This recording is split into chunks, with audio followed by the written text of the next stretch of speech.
Right on. So welcome everyone again for another macro outlook session. Always great to see some familiar faces, some new faces, some anonymous names that are always interesting that pop into these Zoom calls. So always great to see everyone.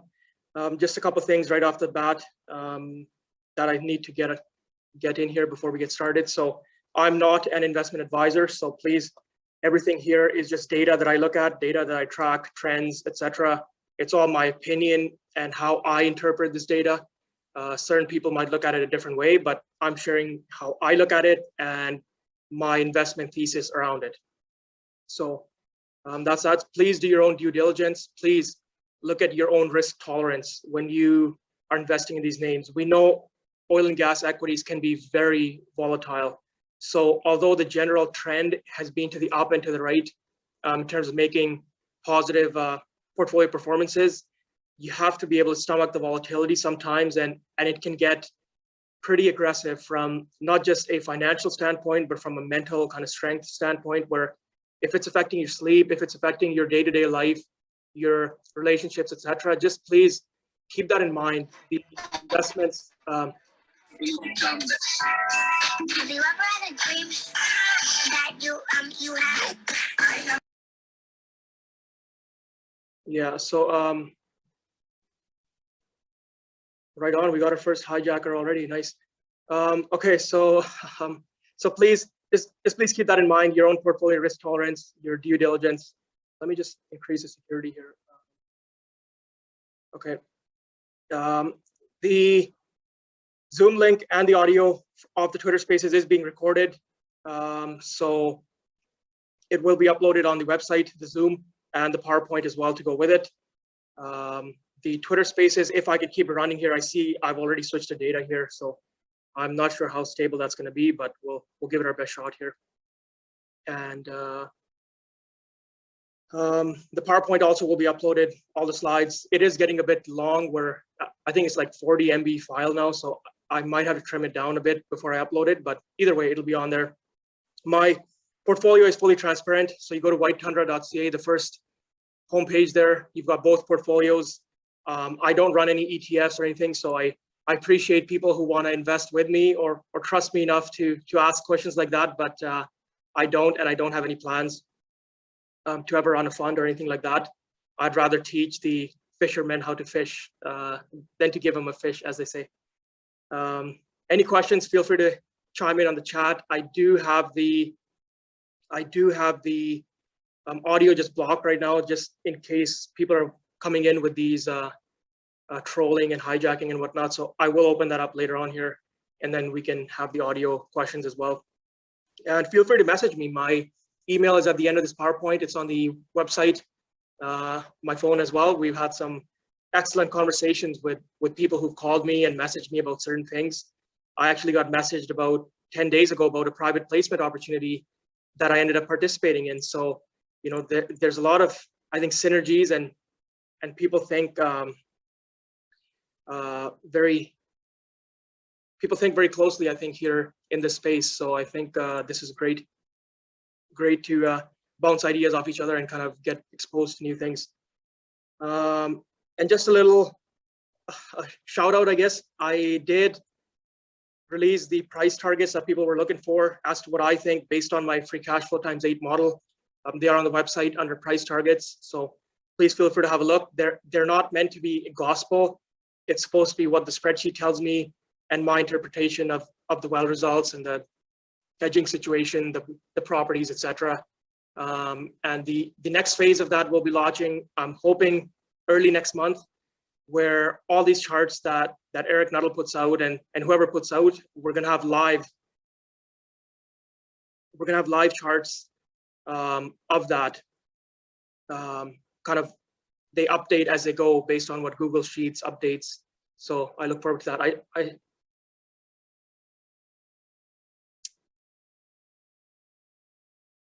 Okay. Give me a sec. Let me just update the Wi-Fi here. Is that better now? Okay. Okay. Yeah, apologies for that. I'm in the Dominican here, and it's just it's the Wi-Fi is just not great. It just keeps cutting out, but I'm gonna try my best here, and I really didn't want the this to get derailed because of bad Wi-Fi, but we'll see what we can do here.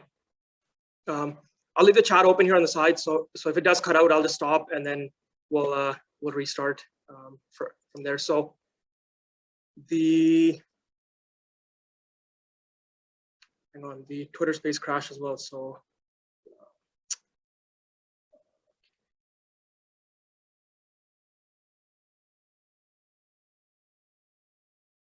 okay. Yeah, so the last, somebody wanted me to repeat the last couple minutes, so I'll just repeat that. So feel free to message me if there's anything to discuss. You want to ask questions, you want to discuss certain names, companies, etc.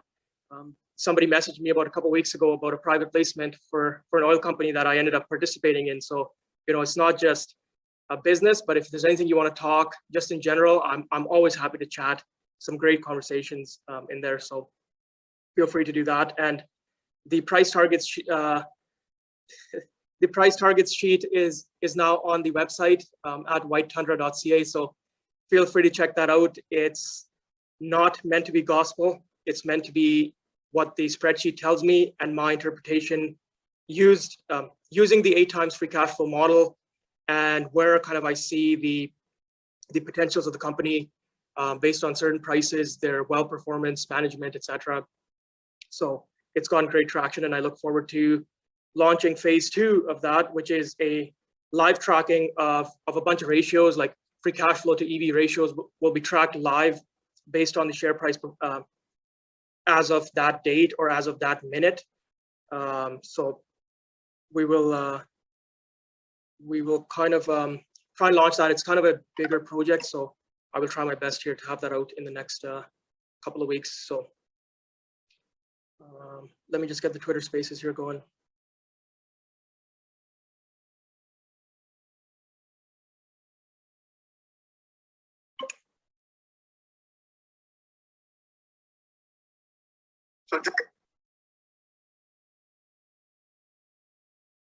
Okay. Okay. So I'm going to try and keep the Twitter spaces going. So hey, but I think I don't think it's going to happen here today. Just with the Wi-Fi how it is, unfortunately. But we'll do our best here. And I hope everything in the Zoom is still going good. You can still hear me. If not, just message in the chat right away, and I'll stop talking until it reconnects. Okay, we'll get started.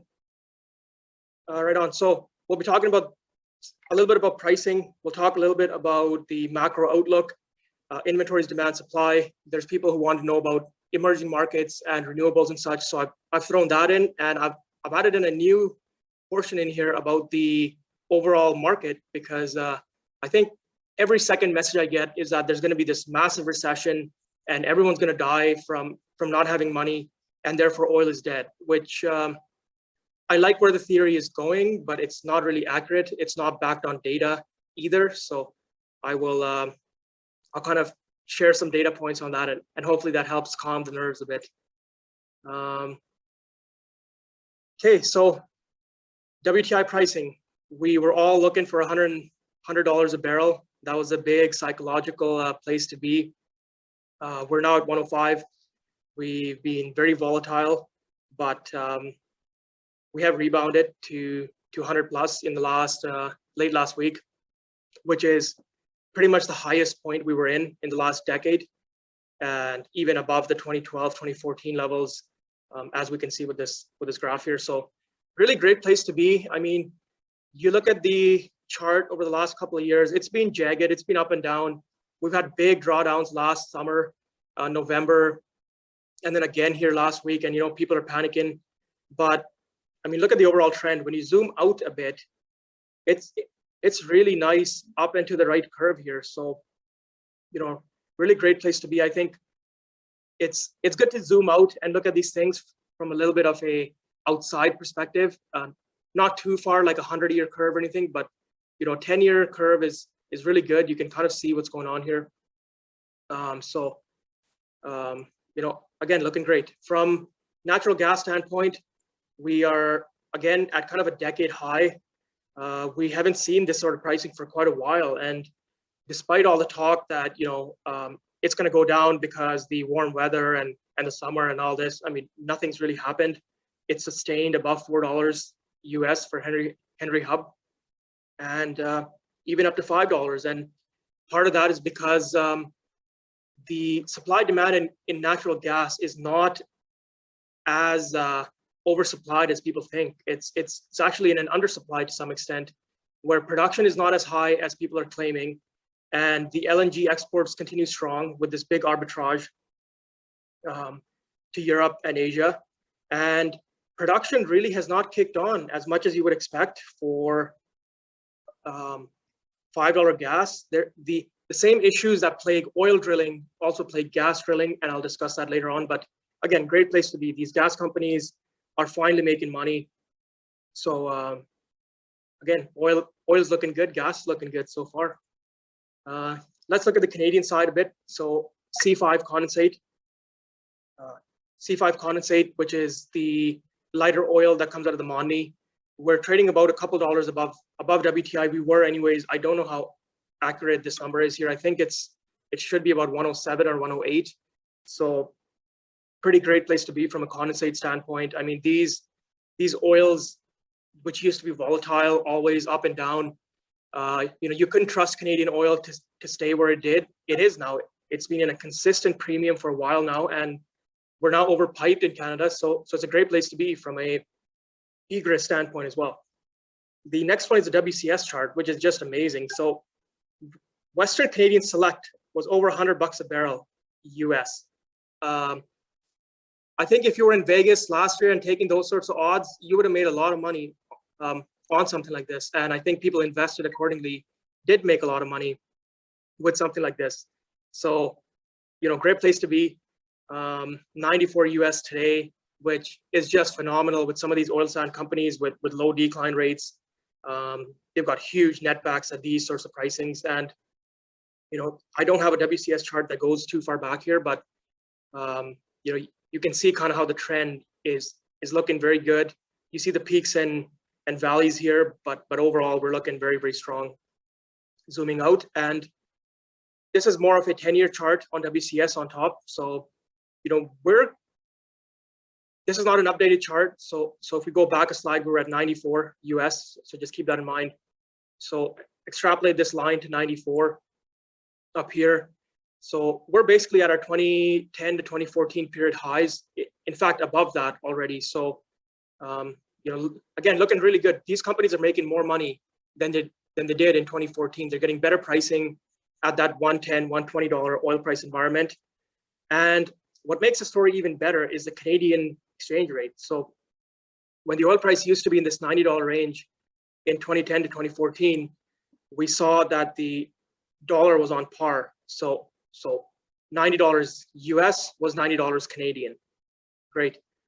Now, however, the exchange rate is about 1.26, 1.25, in about that range. It's been in that range despite the oil price going up. And what does that mean? That means that $90 US WCS is roughly 120 Canadian, not quite 115 Canadian. So not only are these companies making all this money in terms of US oil pricing, they eventually operate in Canada. Their balance sheets are in Canada. All their production, for the most part, is in Canada. So they get paid in Canadian dollars, and they're making about $115 Canadian for every barrel of heavy oil. Condensate, they're getting 130, 135 already. At one point, they were getting $160 a barrel. So looking good. That's all I can really just keep saying. The pricing is finally working in these producers' favor. They're making tons of cash. They've deleveraged over the last couple of years, running lean, running very low operating costs. So great place to be. Let's look more at Canadian gas pricing. So AECO gas looking really good. The strip is about $4.75. So a commodity that used to trade in the negatives in the summer, where you had to pay people to take this gas, and used to trade at $1, $1.50. You'd get these spikes to $2.50, $3 in the winter, is now trading easily above $4.50, and next winter is at $5. So it's a big cash windfall. Maybe the wrong use of word there, but it's a big cash bonus to these producers that are, they have a little bit of gas and they never got any credit for it. But now even these producers like Whitecap and Surge with their 20% gas are actually getting pretty decent money for it. And it does add something to their revenue stream, whereas before it was basically just negative and didn't mean anything. So an extra bonus there. Dutch European gas. So this is really what's pushing American and Canadian gas up as well, is such a big arbitrage from the LNG shipped from America. Could have been Canada if they'd hurried up a bit, but it's coming. So, I mean, this price that was at $25, euros, and per megawatt hour is the unit here, is now at 90. In about 6 months to 9 months, it's went from $25 to $90. So making lots of money. European gas producers and all the gas producers in North America, because of it, it just pushes price up from a global standpoint. The market, which is the connection still good on the Zoom? Yeah. Okay. The market, which used to be kind of fragmented in that North American market was its own market, Asian market was its own market, are now kind of a global market with the invention and development of LNG projects. So, this is great. People were asking me, well, why don't these companies hedge? And you can see why, because yeah, we have these dips, but they actually keep going higher and higher. That's just the supply demand dynamic we're in. We don't have any supply of natural gas to Europe. There's now geopolitical risks, like huge geopolitical risks, and the LNG is not enough to make up for that. So, people are paying for the marginal molecule of gas, and prices can go much higher than here at the detriment of the consumer, but nothing really can be done. It's been poor energy policy for the last little bit and virtue signaling, and it's not going to get fixed overnight. So we just invest accordingly, and we look at the trends in the data to see what's happening and bring energy ignorance to minimum, so we can solve these crises and get the proper investments in that we require. So let's shift to inventories. Global oil inventories down about 1 million barrels a day for all of 2021 and 2022. I don't have a latest graph here, but this is from HFI, who does really great work on the data and trending. The graph on the right is OECD inventories, and instead of it being by year, it's a cumulative graph, and you can see the 1 million barrel a day drop off that we've had since about August 2020-ish, roughly somewhere in there. I mean, the curve is just incredible how far it's fallen off a cliff here. Just keep that in mind when people tell you that, we're suddenly going to go into an oversupply situation. Yeah, we did at points here when the COVID hit. At certain points, economies shut down, but for the most part, it's really great stuff here. It's not just going to reverse overnight. We're sitting at inventories last seen in the $100 oil period. So from that standpoint, we are right where we need to be. Demand is actually up about 15% since then. So in terms of how many days of inventory do we have, days of consumption of inventory, it's actually much lower, about 15% lower. And if we continue on this trend, I mean, we'll be down to basically 22-year lows, which not really where you want to be in a world that's demanding a lot of oil, demanding a lot of energy, is thirsty for energy. So just keep that in mind. These inventories don't matter until they do. And then when they do, there's this mass panic, and prices can spike when that happens. So the other thing is that was crude oil. Let's talk about crude oil and products. So add in the gasolines, the diesel, the jet fuel, the petrochemical feedstock, etc., we were drawing about 2 million barrels a day. So 1 million barrels a day on the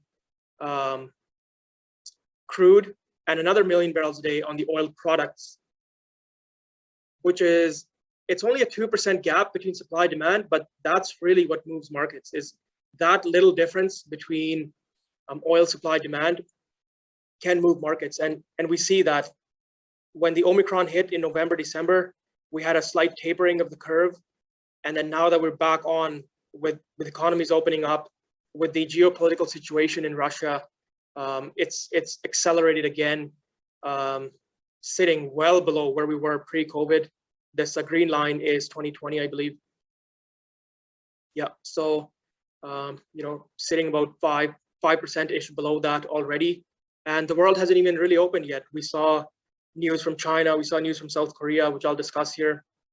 But there's more demand coming, a lot more demand coming. So just keep these inventories in mind as we go through the rest of the seminar here with demand and supply. And this is from Goldman Sachs. They've been updating this every couple of months, I think, or every couple of weeks. But it tells you, it shows you the same graph and how we're about 300 to 500 million barrels below the pre-COVID level. So we built almost 1 billion barrels in these products on water and refineries and tanks, etc. And the only place where we have more oil right now is China. In landed crude, everything else is down, sometimes quite significantly below where we were in late 2019, early 2020. Okay, so let's focus on the US specifically. So we have the EIA total liquid stockpile. So that includes crude and products, well below the last 5 years. We're below the 2010-2014 average. So if you say, okay, this is how much oil needs to be in the tanks for us to sustain $100 oil, which was the 2010-2014 average, we're already below that, and dropping a lot. The US inventories have just gone whacked in the last couple of months. They're down almost 100 million barrels so far this year. 60 million barrels, let's say. So, which is quite incredible for this time of year, especially when we really have tended to stay flat for the most part. And again, I like to put these same graphs in the cumulative way because you see just how far the drop off is, and the slope of the curve is just insane. It's pretty shocking to see this and not realize that there's a problem here with supply demand dynamics in the country. Looking at crude specifically, including the SPR, which is the Strategic Petroleum Reserve, we're below 1 billion barrels. Look how far we are below the 2010 to 2014 average. So the gap is rising. Crude continues to draw at a time when historically it's always built because refineries are in their maintenance season and they stop consuming crude. We're actually drawing crude at a pretty stable clip here, and below 1 billion barrels, I believe, for the first time since 2012 or maybe even 2008, all the way going back there when we had that big spike. So either way, it's been a while since we've been this low. And the gap is widening. That's the other thing you got to watch for, is as these gaps widen, there's less and less physical oil out there. And you can say the financial markets run this and they run that, but when there's literally no oil there, when the gasoline is not at the station, or when there's a comment here on Twitter, when United can't procure oil and jet fuel for the next month, that's when people panic and start overpaying because they have commitments to meet, they have deadlines to meet, and at that point, reality kind of goes out the window. So again, inventories don't matter until they do, and when they do, you better have people who can help you out, because or else you'll be paying a lot more than what the market price is. And the last graph here, I mean, we have this gap between 2010 to 2014 averages and the current situation, but it's even worse when you think about the line fill. So what line fill is that all these new pipelines that were built in the US in the last 10 years, they need a minimum amount of crude in them to keep them running. You can't just pull oil out of pipelines and expect the system to continue.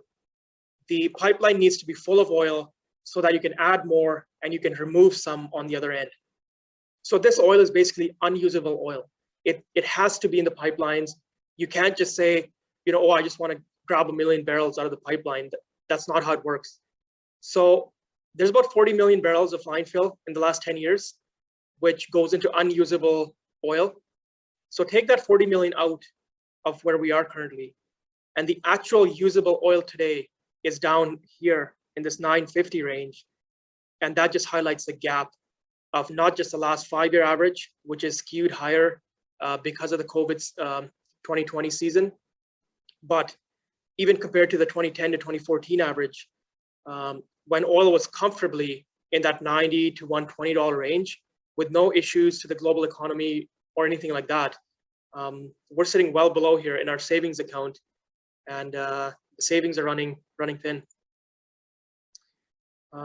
Here's our savings. Here's our strategic petroleum reserve, which is to be used in hurricanes, geopolitical emergencies, shortages, etc., cyber attacks. And the current administration has decided to pull from it. About a year ago, they started pulling, and 55, 60 million barrels they've taken out when there really hasn't been any big emergencies. You can say there was a hurricane last summer, and we've got this situation right now, but how can you blame Russia for something that started happening a year ago? Just strange political pandering that goes on, and the people that seem to agree with it for no reason without looking at the data. So they've been pulling heavy out of this SPR. It's running at about a 20-year low, and by midsummer, I figure it's going to be at a 40-year low. So, you know, the more oil you consume, the more you should have in storage, right? When the more money you spend on your day-to-day basis, the more savings you should have for a rainy day. It's working the opposite here. So we all know what happens when the person who spends a ton of money drains their savings, and then reality comes to bite at some point. It's not a good situation. Again, here's that same graph on a cumulative stage. So here's where I talk about the 20-year lows. And when we go below this time period in 2001, we will be at a 40-year low. We're almost there, about 25, 30 million barrels to go. And we will be at 35, 40-year lows. There's a comment here that the SPR releases must be paid back.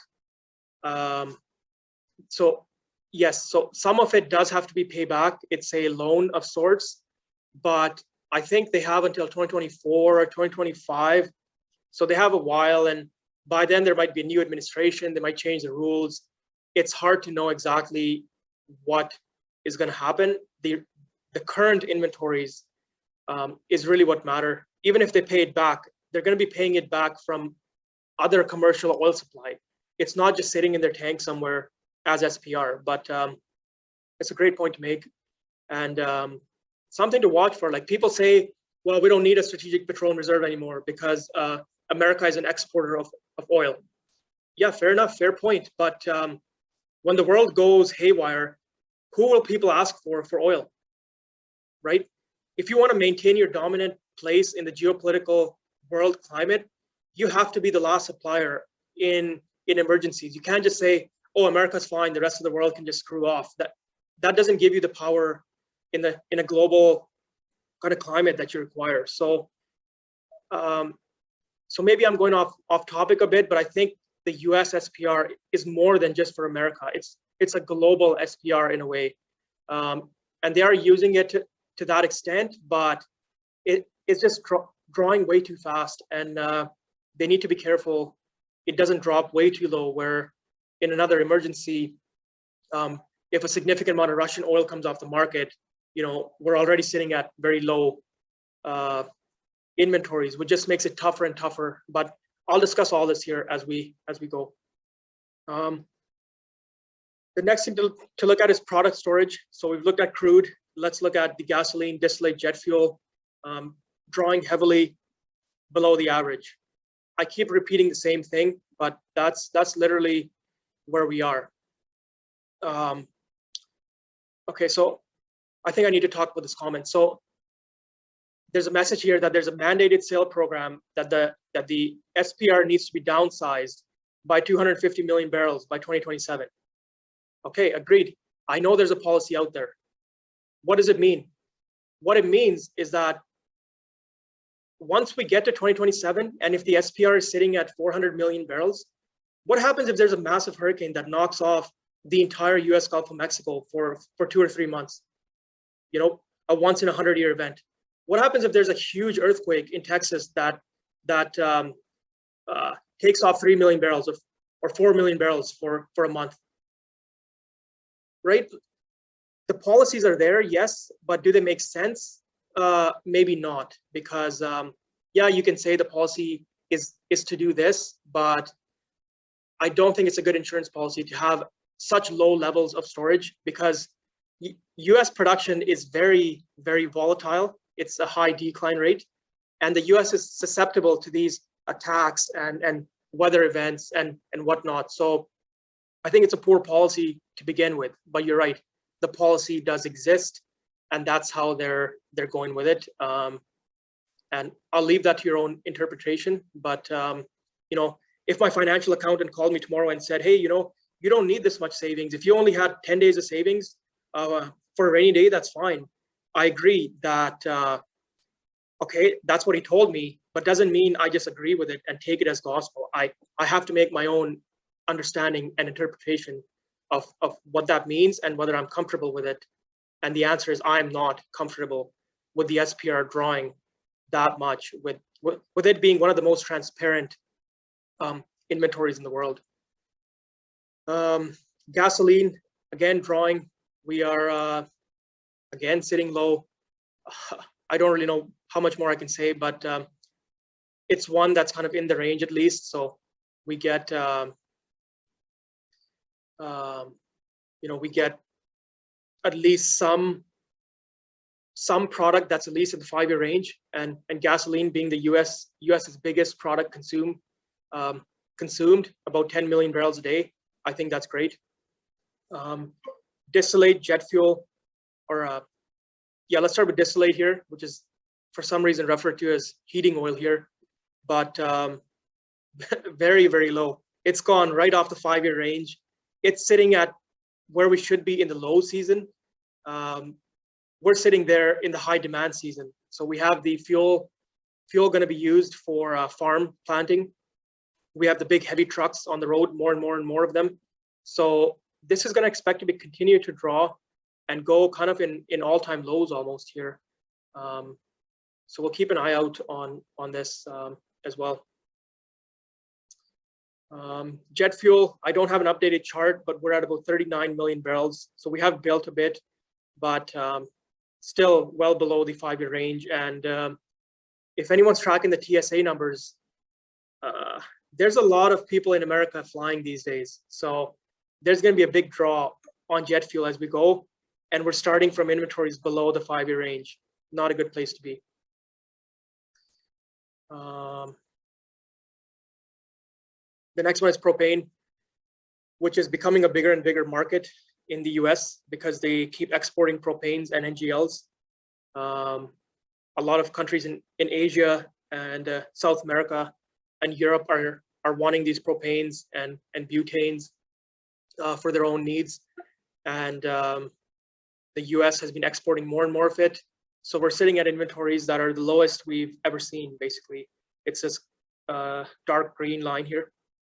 And we keep building more export terminals. Well, these companies are not spending billions of dollars on export terminals just to leave them empty. They're actually going to use them. So I'm kind of thinking that more and more propane is going to get exported, therefore drawing down inventories even more. And that's where I talk about the US being the supplier of last resort. Everyone looks to America when they're looking for oil that doesn't exist on the global market. They just keep coming back to America. Okay, so it cut out there, so I'll repeat that. these companies are not building billion-dollar terminals for NGL export and propane export to have them sitting around doing nothing. They are predicting there's going to be more propane to export. There's going to be more demand from the rest of the world. And therefore, I think the US, now that it's an export market, has to be really careful with their inventories. If they're promising people they can export 3 million barrels,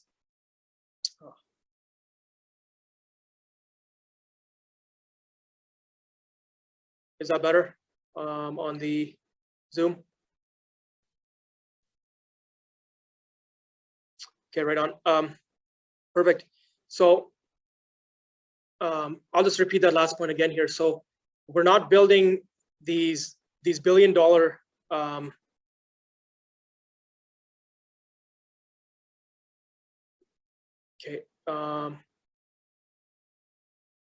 I want to leave the camera on as much as possible, just because it makes the viewing easier. But if it does cut out more and more, I'll just shut it off and we can go to audio only. Yeah, so if it does cut out, please just comment in the chat again, and I'll cut out the video here. The Twitter is on data, so I don't think that's cutting into the bandwidth, but I will, again, we'll just try and do the best we can here with the situation. So the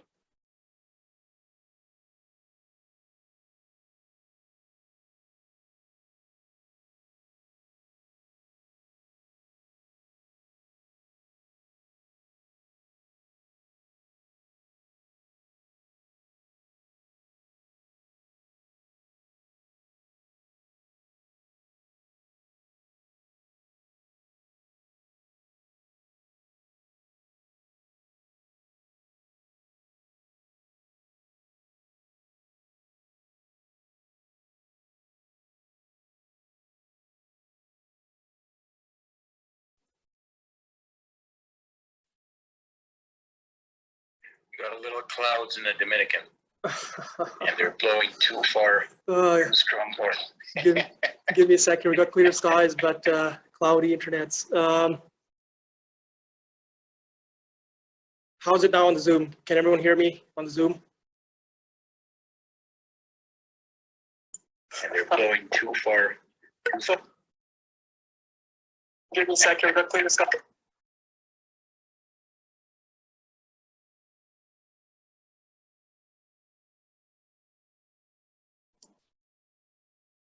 Is that better on the Zoom? Can you hear me?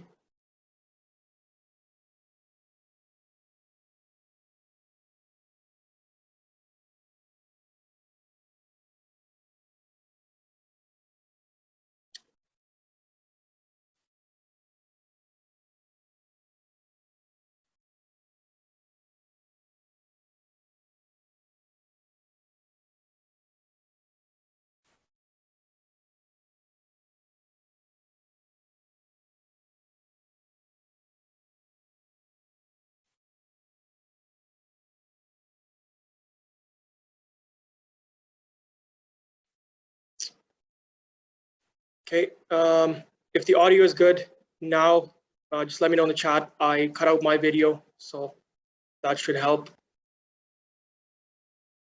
Yes? No?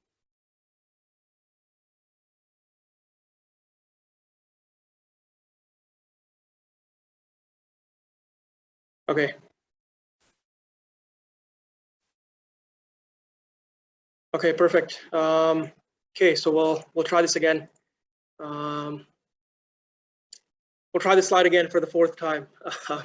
So the companies building these billion-dollar terminals to export NGLs and propane are not just doing it so they can sit empty and there's no demand for them. So there is going to be product, more and more product that's going to export from the US into the other countries. And I think that's where the US needs to be careful. If they're going to market themselves as a propane exporter, as an LNG exporter, as a crude oil exporter for about 2.5, 3 million barrels a day, it's important to have a little bit of extra inventory. I don't think it should be less, because if there is production issues or other weather events, you're kind of pulling all this oil from the world now, and really going to screw up the volatility going forward if there's a big hit to your production or export capacity. But either way, the propanes are being exported more and more, and the inventories are sitting very low again at these multi-year lows. It's this dark green line here.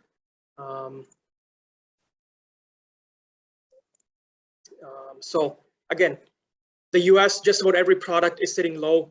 The crude is sitting low. And there's a comment here that just-in-time delivery is coming.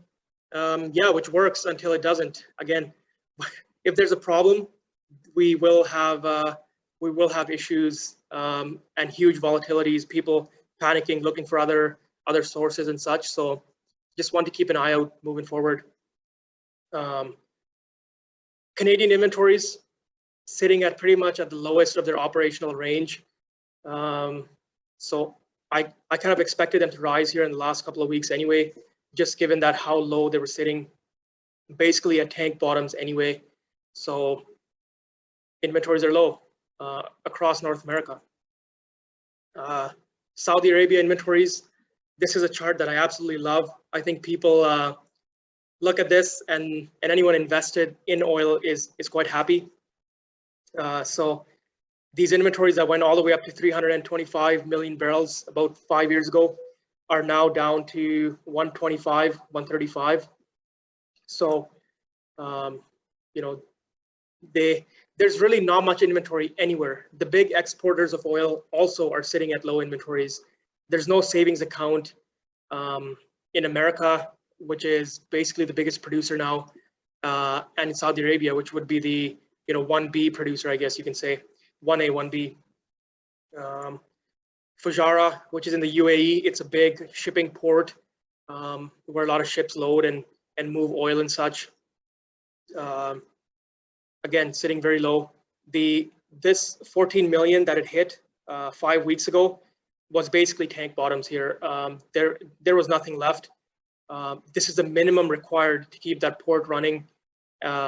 Is kind of what I understand. I believe this is from Platts. So basically, we're sitting at very low range anyway here. Look at middle distillates. We basically have run out compared to a couple of years ago here. So that's that. Inventories in China. I don't have really good data here because it's a very opaque sort of data set that comes out of here. So this is from December 15th, I believe, or so.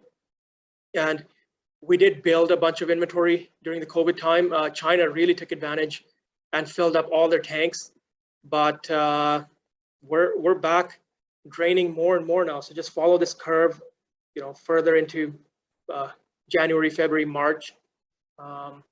Some of these refiners have already dropped below pre-COVID inventories.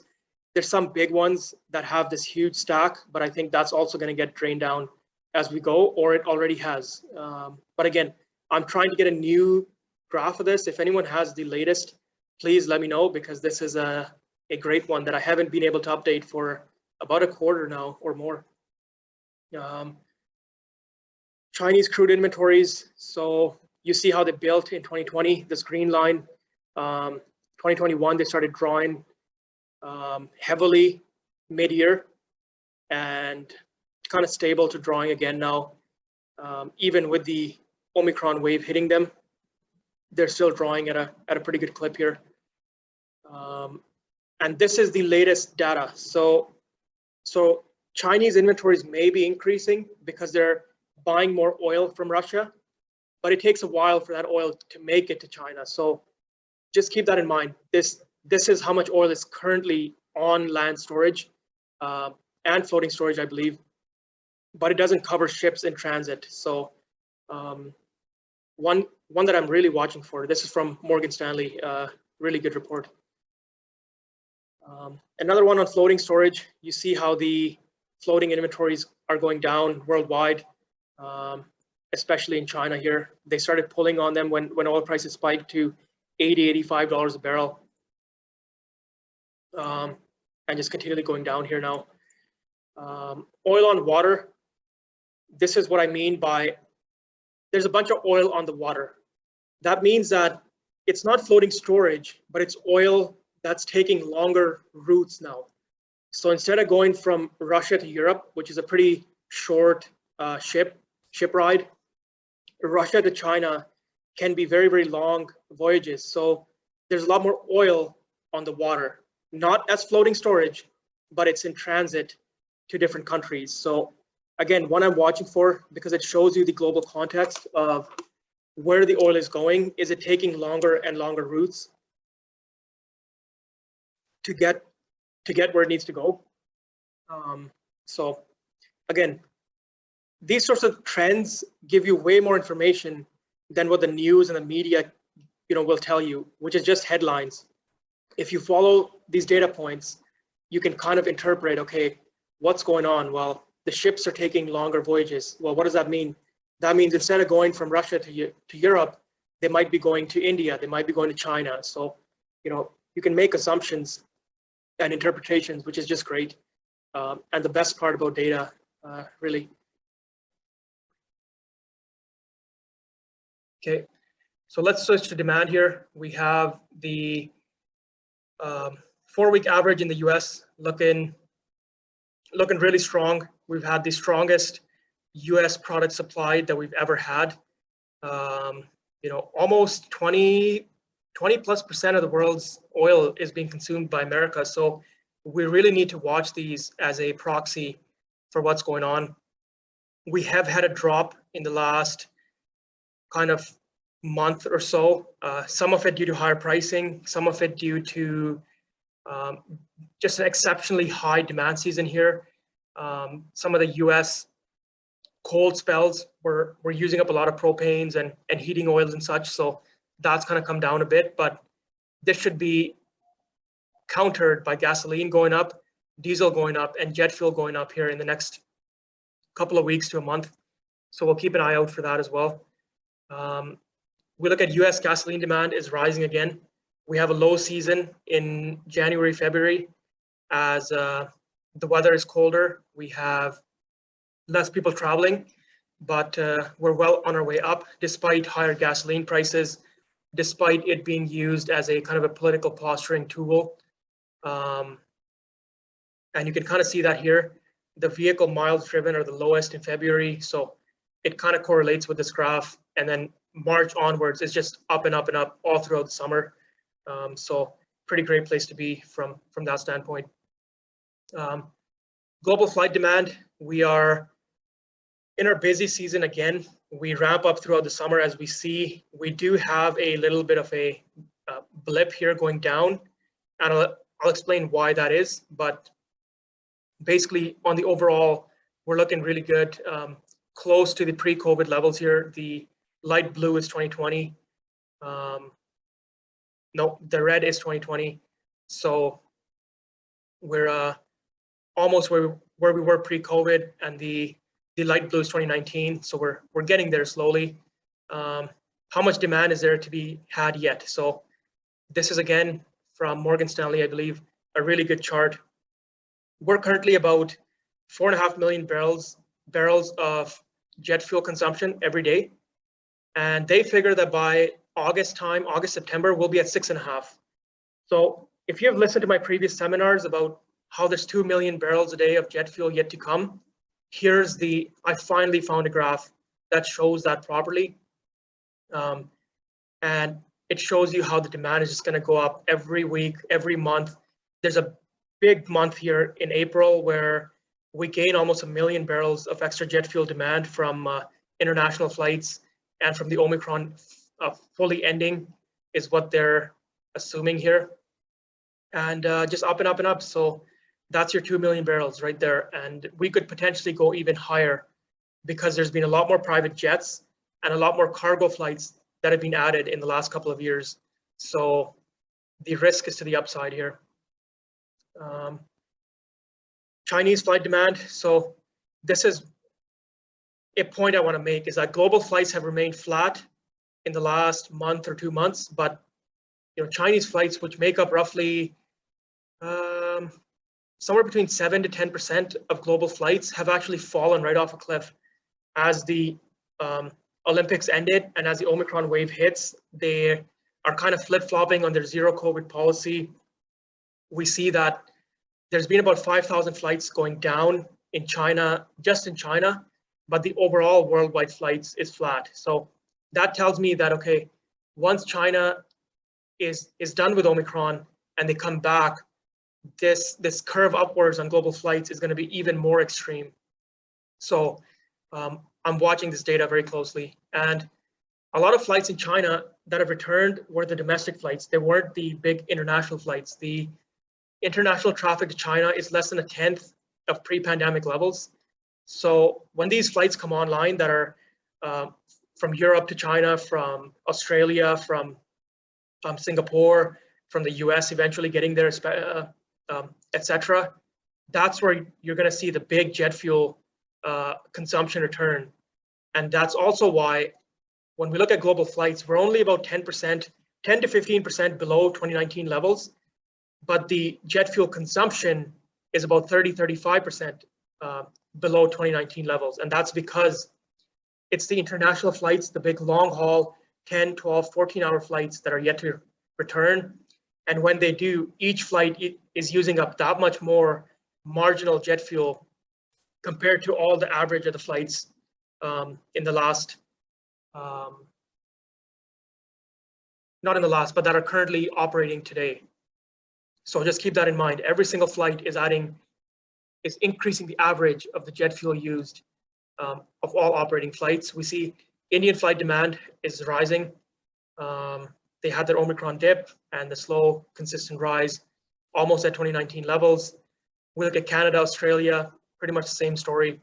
We're slowly coming back to normal, and it's a continued ride up. It doesn't just stop.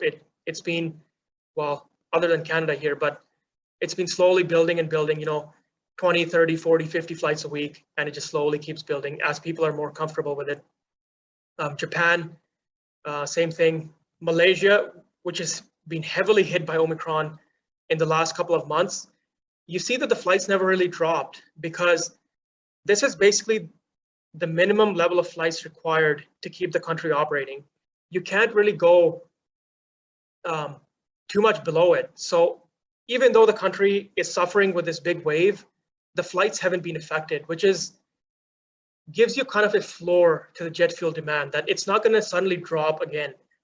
If either of these countries get hit by a big wave, their flights are at such low levels that they're not going to drop anymore, which is a great place to be as an investor. We have South Africa and Indonesia. I like to bring up South Africa because check out this dark blue line, which is 2021. When the Omicron news first came out, nothing really happened. The flights stayed as they were because, again, that's the minimum level required as the years have gone on for the country to stay operating, for the business flights to keep going, for the cargo flights, et cetera, et cetera. Indonesia, a big travel country that is going to rebound to these summer highs. They've had no travel income, no tourism income for 2 years now, and they're just chomping to get back at it and bring the tourists back, get the money back flowing. So look for this graph to go up at a very accelerated rate. I personally know people who have already booked flights to Bali for this summer. So obviously this boom is going to come, I think, from anecdotally and just from it being such a big part of their revenue that they really need to ramp it up again. Vietnam, probably the worst suffering country with Omicron here in the last month. Not a huge drop, and again, going to rebound. Spain, we all know the European travel season in the summertime, so that's going to kick on here, slowly building as well. Germany, UK, same story. It's up and to the right, slowly building as the summer season kicks on. We see Mexico well above 2019 levels, the Dominican well above 2019 levels. So, that to me tells me that jet fuel demand might go more than it was pre-COVID because of this whole pent-up demand phenomena that people haven't seen their grandparents in 2 years. They haven't had their bachelor parties. They haven't had their camping trips, their trips to Vegas, etc. So watch for this, where countries are going to have jet fuel demand above 2019 levels, which we will kind of, again, I'm watching these very closely, these certain countries, and how they do. Check out Colombia. The flights are like 30-40% above pre-COVID levels. Turks and Caicos Islands, same thing. So not only are the flights like 5 or 10% above pre-COVID levels, they're going like 30-40% above, which is pretty interesting to watch. Some things on the news front. Singapore simplifying COVID rules. Bali welcomes back tourists with international flights. Thailand is offering quarantine-free entry. The Philippines is dropping its 2-year ban on foreign travelers. So the whole mantra is changing in Southeast Asia. They didn't really open up last summer, but now they've kind of changed their mindset a bit and are actually realizing that this just can't go on forever. We need the tourists, we need the revenue, we need society back running normal. So that's been also really great to see is the mindset switching across the world in these few countries that were so adamant on having zero COVID and no cases and whatnot. So now let's move to India. Gasoline demand is basically the highest it's ever been. LPG, liquefied petroleum gases, which are used in a lot of cooking and home heating and such, and even in vehicles, there is also at all-time highs. And even during the COVID time, it didn't really drop. It just dropped for a couple of months and picked right back up. So looking really great for emerging market demand. Their refineries are running at 101% rates. So they're running very, very high rates. And we'll kind of see this continue to go up because India is building another 5 million barrels a day of refining capacity in the next year, or in the next 10 years, I should say. So this is going to double. They know their consumption is going up, so they might as well build refineries, to capture that refining margin and energy security. Hint, hint, as to what countries should be doing. And you notice that the emerging markets are building their own refineries, India, China, Nigeria, etc., because they understand energy security somehow better than the West and North America. Really speaks to the lack of government knowledge, I guess, as to what they're doing in the Western world, let's say. So Indian highway construction, we see from 2009 to 2014, India built roughly 5,000 kilometers of highway a year. In the last 7 years, it was 9,000 kilometers, so almost doubled. And their 2021 target was 11,000. They actually did over 13,000 kilometers of highway. The governments and the people building these highways are not stupid. They build them so they can be used, so they can put toll roads on them. They can collect gasoline taxes, etc. So all these highways are going to be used, and they're going to be used by motorcycles and gasoline vehicles and diesel vehicles and compressed natural gas vehicles. It's all petroleum. The theory of the EV doesn't really exist in India, and nobody really cares to pay double for an EV anyway. Utility vehicle sales, I mean, look at some of the numbers. 30% increase in year-over-year growth in vehicle sales, 21% the following year. I mean, these are numbers that are pretty incredible. Why has it slowed down? A little bit because of COVID, a little bit because of market saturation to some extent. Vehicles are getting more expensive, etc. But 2022 is going to be a monster year. It's going to destroy all these previous years. In just 6 months last year, they had almost hit their all-time high in yearly vehicle sales in just 6 months. So watch for this trend to continue upwards. Looking pretty great as we go. I'll answer some of the questions here while I have good service, fingers crossed. Do I see inventories recovering? I don't think so, because inventories recover when there's more supply than demand, and I don't think we get there here anytime soon. And supply is not coming online, which I will discuss here shortly. Canadians tucked away $150 billion in the pandemic, excess savings. Yeah, so that'll deflate some of the blow from these higher energy costs and whatnot.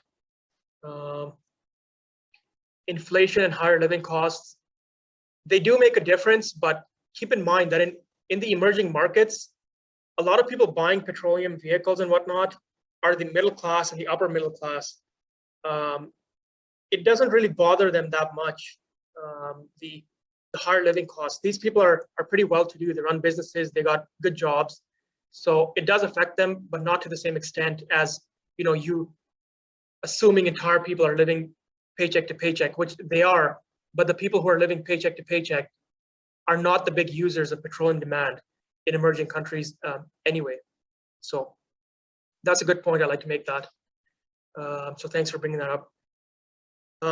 Indian LPG consumption up 8% year over year. So I like to push back on people who use lazy math and just say, well, demand is just going to go up 1 million barrels as it has every year. Well, maybe not this year and maybe not 2023. I think the demand increase is going to be higher because of the pent-up demand, because some of these emerging countries are in the S curve, which I will again talk about here shortly. But things are changing a little bit on the whole million barrels a day argument, in my opinion. India's overall fuel consumption, the person that posted this chart is on the call, I believe. So thank you for this, blogger. And 2022 consumption is the highest basically it's ever been, and continuing its ride upwards. In a January, February, that was still partially impacted by the virus and shutdowns and whatnot. So, just keep that in mind. There's a lot of increases here coming as these countries fully open up, as people are just like, you know what, we're done. We're going to travel. We're going to do our thing. The LPG chart is also blogger's chart, so I'll shout him out on that. And thank you for posting all this great stuff. Indian driving demand. So this green line is 2020. We started zero, and the Indian driving demand has gone way up already, with more to come as more people buy vehicles, as the virus fully fizzles out. Look at where we are already. People saying, oh, we're just going to go back to pre-COVID demand, I think are going to be wrong. We're going to go well above pre-COVID demand. There's lots of reasons for that. Suburbanization, people don't want to take public transit, more vehicle sales in emerging markets, more SUV sales, etc. that I'll talk about. But the demand numbers are going to be so crazy. It's going to be pretty shocking as to where we end up. Hang on, I'm just going to increase this here. So again, I'd like to talk about India because it's a big market that's really going to be increasing their oil and gas consumption here in the next decade, 5 years to a decade, including right now. So it's really important to watch this. There's 1.5 billion people here. It's a huge market that can really affect supply demand like China did from the 2000s onwards. So number of airports in India was 50 20 years ago. It was 100 3 years ago. It's going to be 250 in the next 8 years. So again, exponential growth. It's not linear. It's going up at a much bigger pace every year, more and more and more. Just as we see in this graph, the amount of internet, people who have access to internet in India, it was only at 15%, 7 years ago. Now it's at 51%. So the more people that use the internet, the more they see vehicles. They get ads for traveling to other places. They see ads for motorcycles. They read travel blogs. They want to go here, they want to go there, they want to buy barbecues, etc. So exposure to petroleum means people want petroleum. It's as simple as that. exposure to the Western world means people want what the Western world has, right? Talk to anyone in these emerging markets and they will tell you that. So again, India modernization. On the left here is the amount of electricity 10 years ago. On the right here, it's a satellite image, I believe, of the electricity last year. So look at the increased hubs. Look at the amount of light in all over the country now, where there was absolutely nothing before. So it's growing big time. It's growing pretty fast. Okay. Before I go to the next one, there's a question here on that. If this is the reality, why are so people talking about this? The reason people are not talking about it, I don't know. But if the people were talking about it, I wouldn't be talking about it as a generational investment opportunity, because the reason it's such a strong investment bull thesis is because no one cares. It's because people have taken the only commodity that matters. You could destroy the internet tomorrow and people would be suffering, but it wouldn't change anything. But if you shut down oil tomorrow, no oil production, it wouldn't even take a week before the whole world collapses into chaos. So people have taken the only commodity that matters and turned it into a laughing stock and something to just ignore and take for granted. And that reality is going to come back and bite them in the face big time here. And you know what? We're going to invest accordingly. Yeah, it's bad. People are going to suffer. People are going to be in energy poverty. But what do you really do? There's not much you can fix in the short term, which again comes back to the bull market. It's a structural bull market because the pendulum has swung so far that it's going to take some suffering and pain before we can really, get things back to normal. Chinese oil demand continues going up. They're also pulling from inventories, as I talked about. China's top crude suppliers, Russia is on top, Saudi Arabia, Iraq. So keep in mind, these two on top may not be able to provide this oil anymore. They might be smuggling oil from Russia. We don't know how it ends up, but there's these geopolitical risks are also to be watched, especially with China, which is not the most transparent data out there. So you're doing a lot of guesswork as well. This is Chinese storage in tanks. This left picture is 1 year ago. Thanks to Samir Madani for this. I really got to get better at putting sources, but I'll just verbally do them for now. So this picture on the left is a year ago. You see the tanks are kind of full. The lids are right on the top of these tanks. And we look here to the right. This is, I think, last month. We see lids going down here. The lids on these tanks float. So they float on the oil. As the oil is pulled, the lids go down in the tank. So you can see there's a bunch of empty tanks here. These big white tanks also are getting emptied out, the main ones. This entire area here is basically dry. It's all gone. Some of these smaller ones are still full because they're right on the port. But it's this sort of data that we're relying on, that I'm watching for these days. That a lot of people just ignore. They say, well, whatever, China is doing this, China is doing that. Well, show me the data.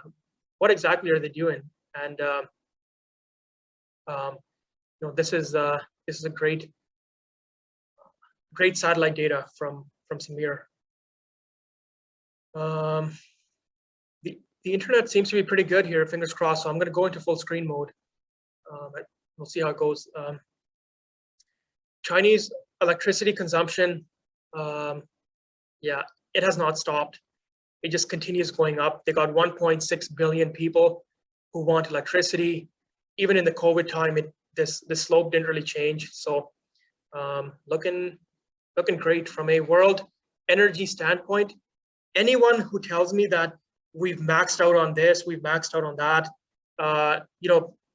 the demand for energy is dropping, and I just laugh. I said, you got to be kidding me. If you're telling me that the demand for energy is dropping, there's definitely something wrong. on a global scale again. Certain countries, yes, but on a global scale, there is no way that the demand for any form of energy is dropping at all. There's like a whole conversation going on in the chat, which I love. So I'll leave it be until I see something that's for me. I'll just leave it open, and I'm happy to see that. So here's where India is right now in terms of energy consumption, and look at how China was going linear here until 2000, and it just started rocketing up. Look at kind of how India's line is going. It was in this linear phase. And this is a COVID year, so it's hard to get proper data, but you see how it kind of is switching into this exponential phase. And once it does, it moves quick. So this is 1.6 billion people here. This is 1.5 billion people. What if this line went all the way up here? How much extra energy and oil and electricity and vehicles do we need? So peak demand, no way, no chance. I'll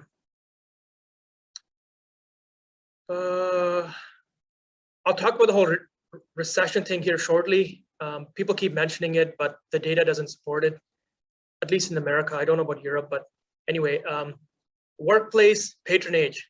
I love bringing this chart up because people tell me, well, work from home is the new thing. You know, offices are dead. No one wants to work in the office anymore. These office buildings should be just torn down. Well, the number of people going to work in an office is more than it was pre-COVID. So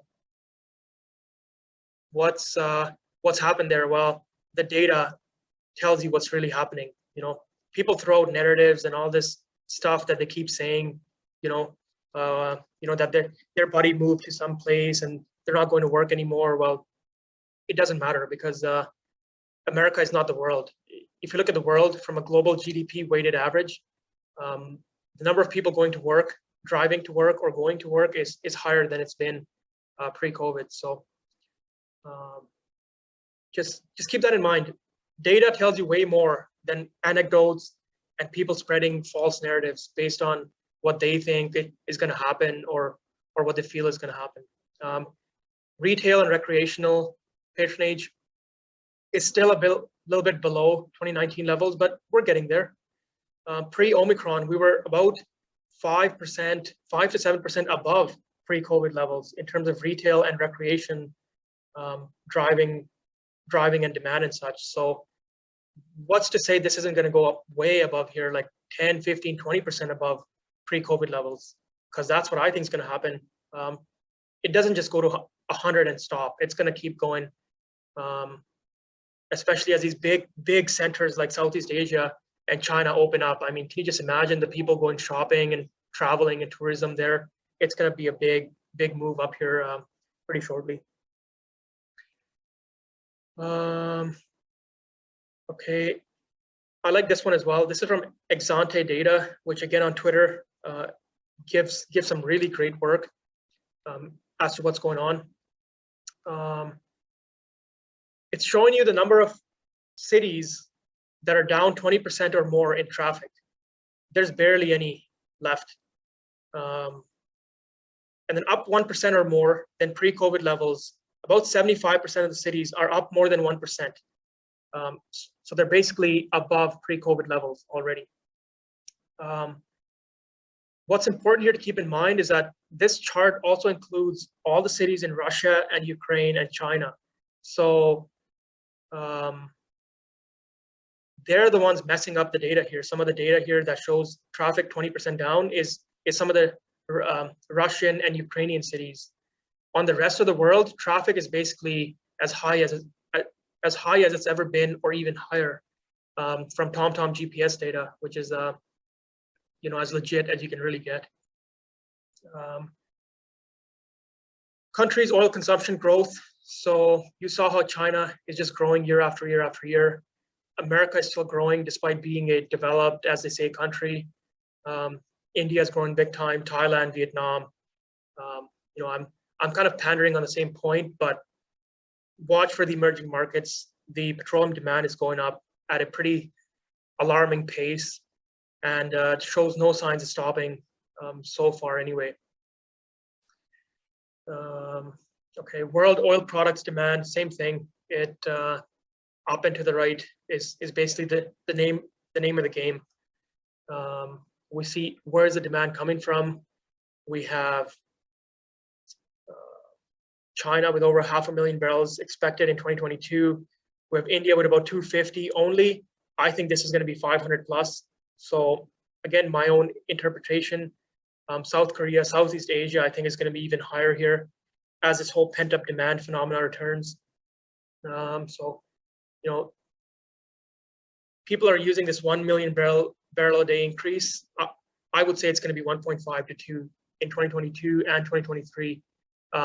Again, that's the growth rate I'm talking about, not the absolute increase, because we are still below pre-COVID levels in some ways. But the year over year, no, not the year over year, the increase from the pre-COVID trend line is going to be 1.5 to 2 as opposed to 1 this year. Again, just my opinion on that.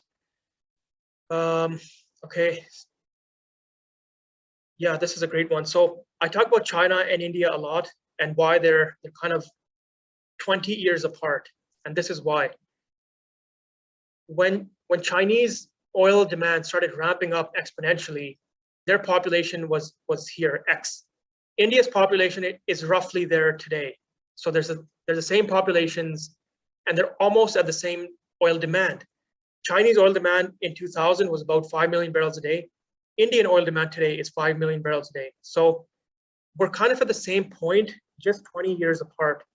And from that point onwards, Chinese demand went up by about half a million barrels a year, roughly, every year for 20 years. So extrapolate that to India. India is going to be adding 10 million barrels a day of demand in the next 20 years, you know, roughly. So where does that put global oil demand 20 years from today? Yeah, much higher than people are projecting. Much, much, much higher.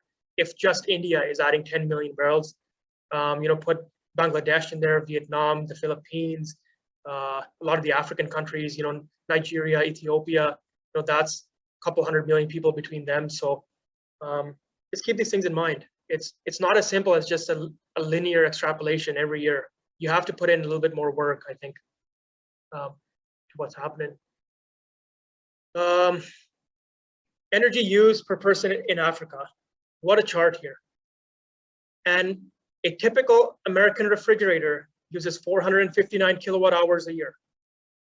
There's about 500 million people in these 6 countries here, Ethiopia, Tanzania, Nigeria, Kenya, Senegal, and Ghana, that use less energy than that in a whole year. With Ethiopia, which is, I believe, over 100 million people, using 1/6 of the energy as 1 American refrigerator. I bet you know people with 3 refrigerators and 2 deep freezes and 4 barbecues in America. So the growth that's going to come from this population is going to be absolutely crazy. It's not a linear growth. It's not even an exponential growth. It's going to be just straight up as these people who are walking and using bicycles buy motorcycles.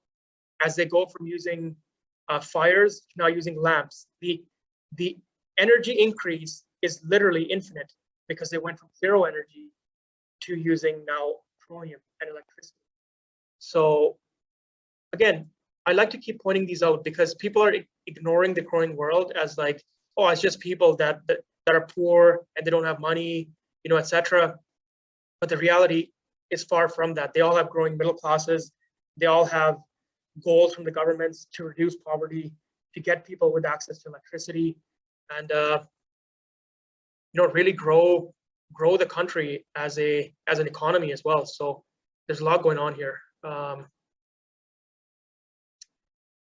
Okay, let me just get some of these questions here. So will mass starvation events in Africa and India potentially affect this growth?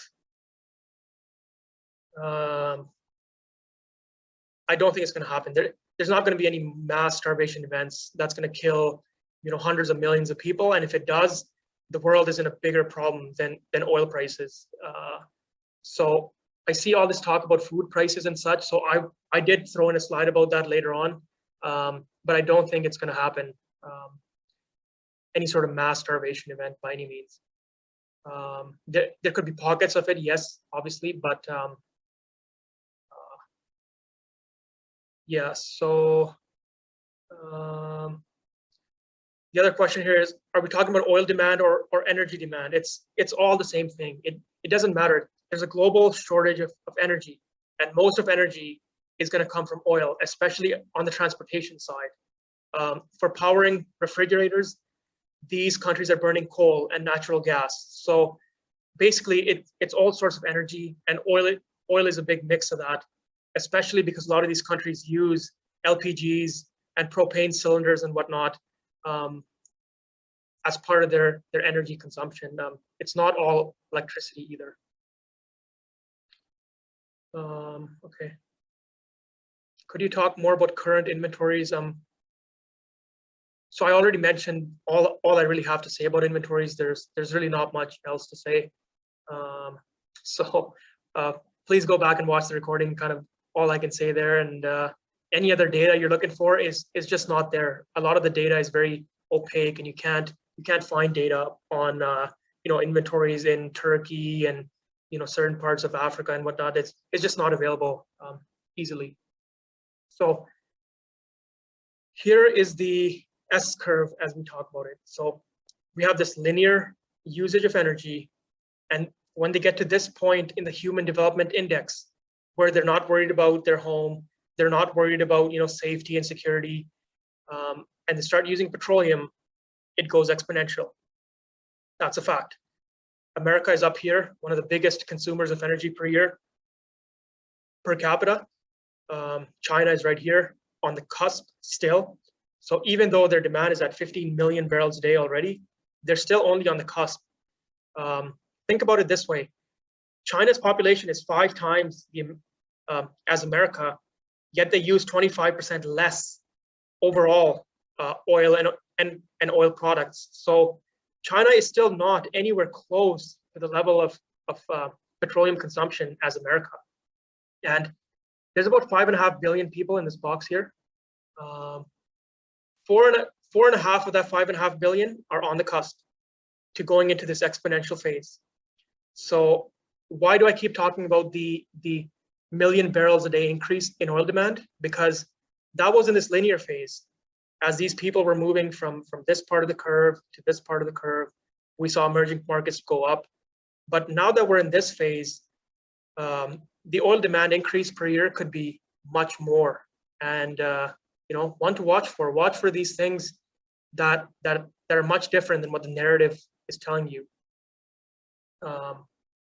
And China's right here, India's somewhere here, Bangladesh, Vietnam, Philippines, etc. Big population centers are on the cusp.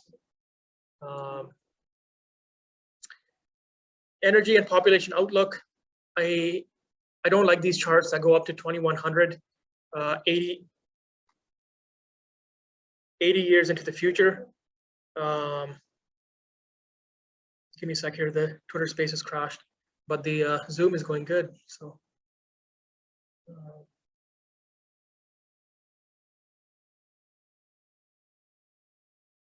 Okay, everyone on the Zoom can still hear me, right? Okay.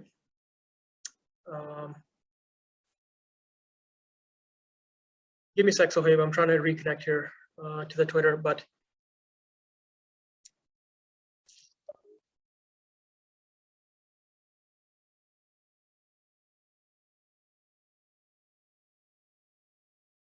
okay. Yeah, so I don't like these charts that go up to 2100, but it kind of tells you that not only is the population going to increase, but the energy usage per person is also going to increase by about 60-70%. So it all screams to further demand going up.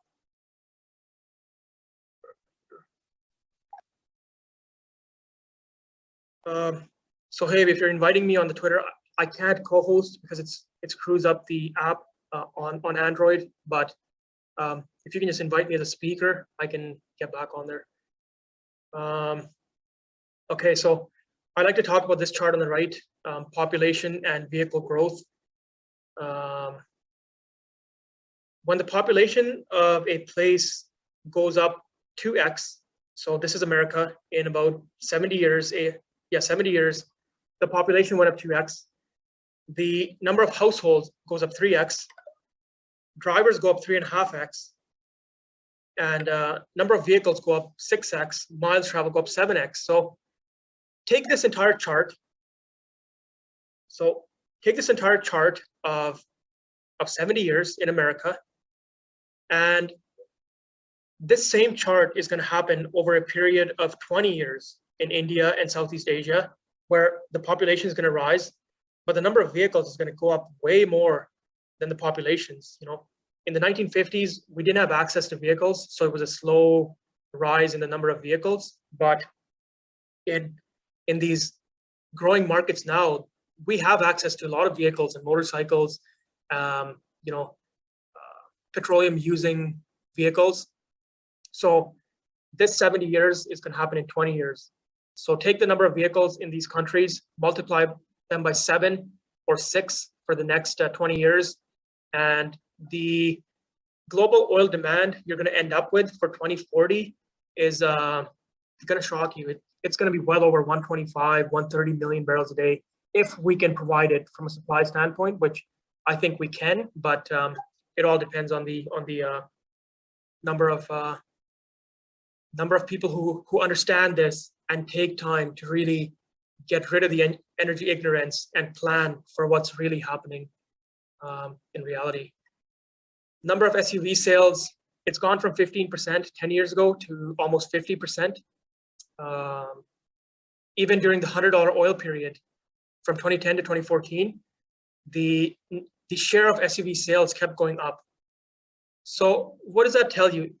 That tells you that people love to complain about gas prices on Reddit and on Twitter and on Instagram, but they don't really back it up.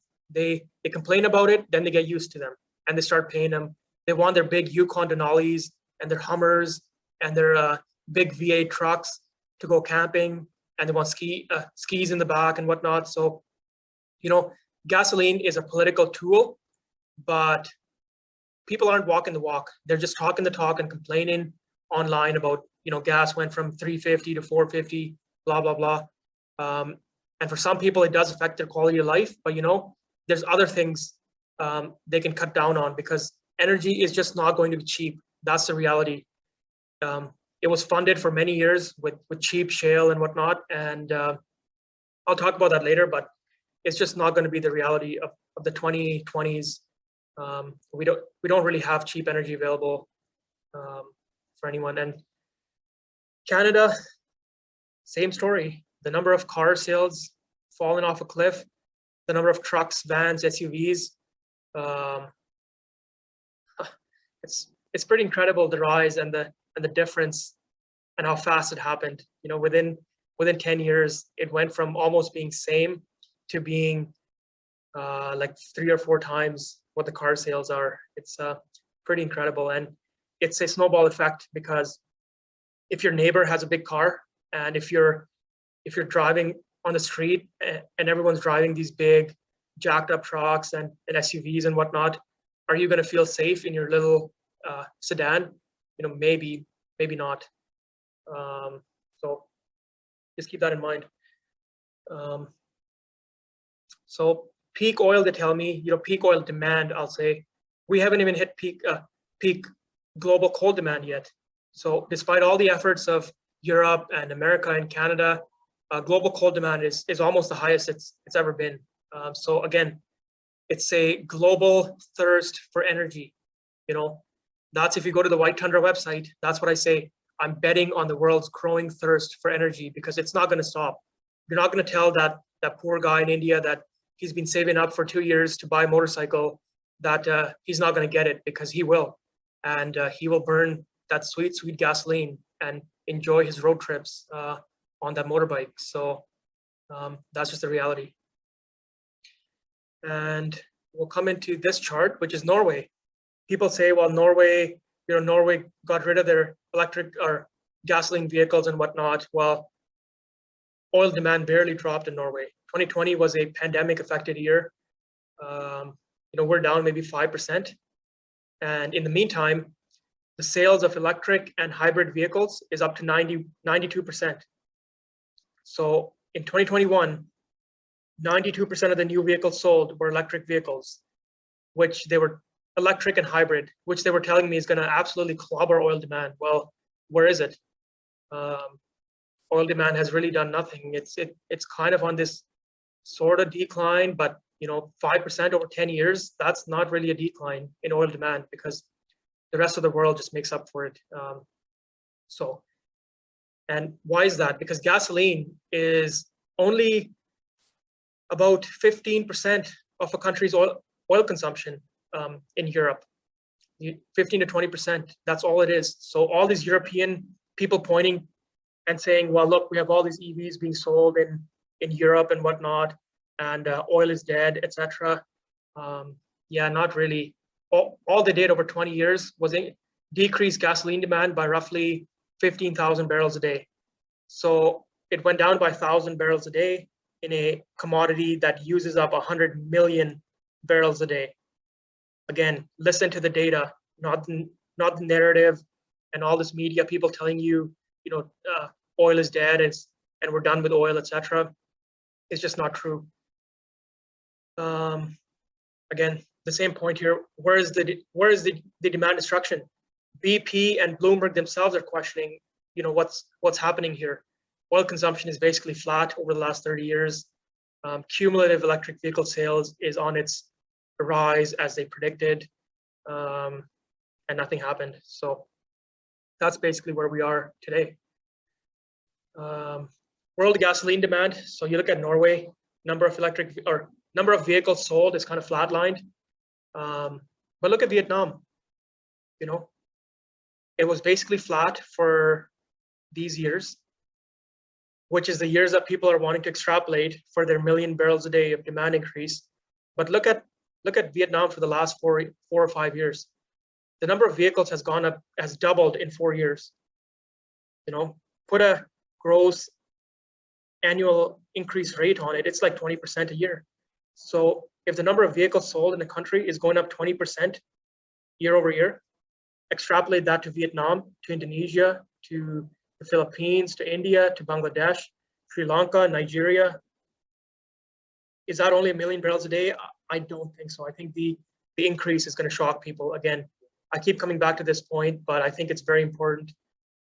Cornerstone Analytics was right on the whole demand being understated for a long, long time, and they're going to be bang on again, where we're again going to understate demand for the next 5 years. And when the real data comes out, we're going to see, we were actually using up way more oil than what we thought we were.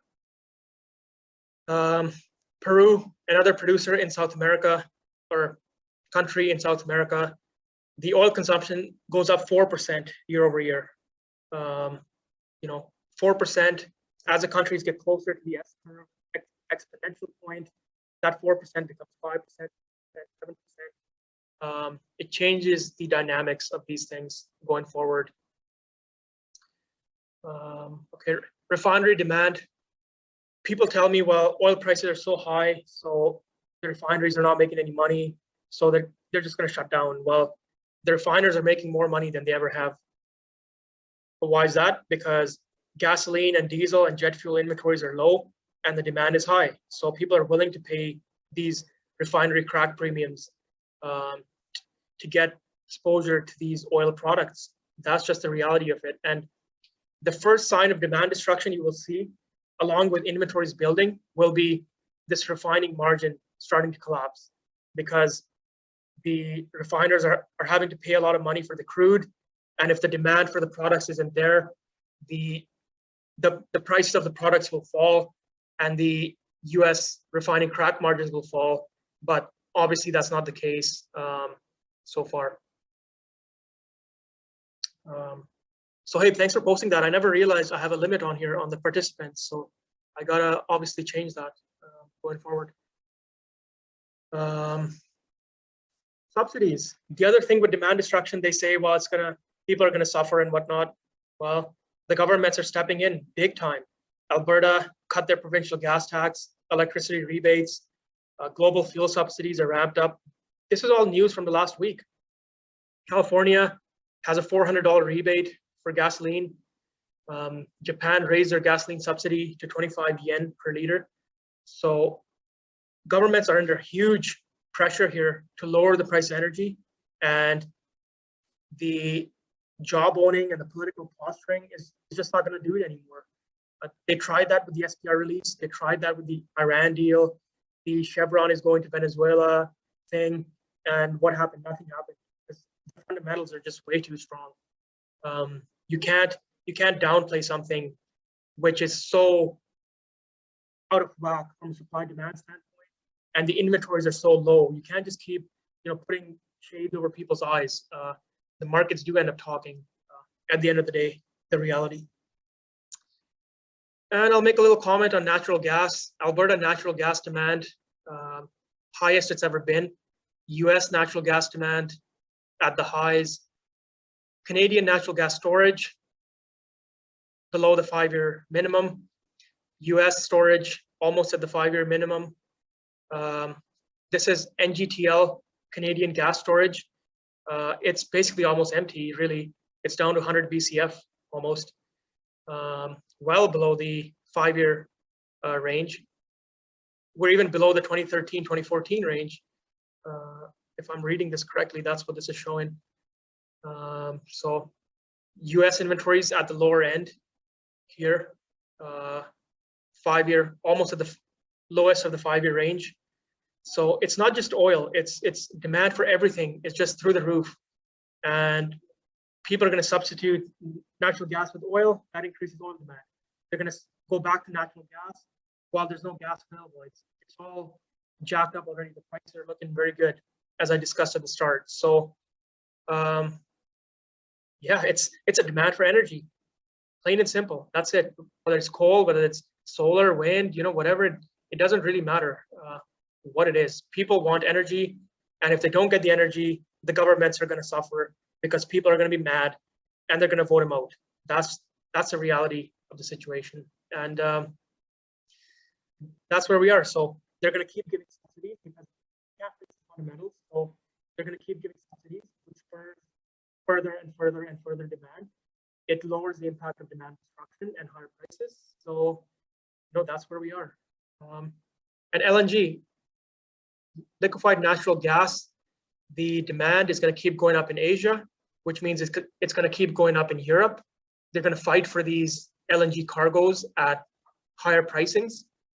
That's going to push US Henry Hub pricing up, and that's going to push Canadian AECO gas pricing up. So if you're investing in oil and gas producers in Canada or the US, you have a lot of things going for you because it's a globalized market now. When in the previous years, it used to be a localized market. It's now become very globalized. So that's where we are. Okay, before I go to supply, is there any questions on the demand or the inventories on the Zoom call here? If you want to say that in the chat, or if you raise your hand, I can unmute you. Or let me just unmute everyone because I think it's a pretty safe room here now. No one's going to hijack.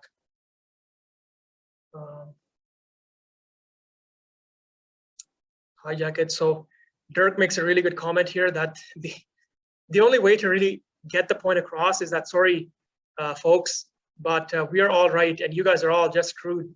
And the consumer is not going to like hearing that. So they keep keeping it out of the media and spreading nonsense and lies on the TV channels because they know they've dug a hole way too big, and for them to come out and support the industry now would be also something that'll get them voted out. So Trudeau's not going to say, "Yo, let's build oil sands, let's build pipelines."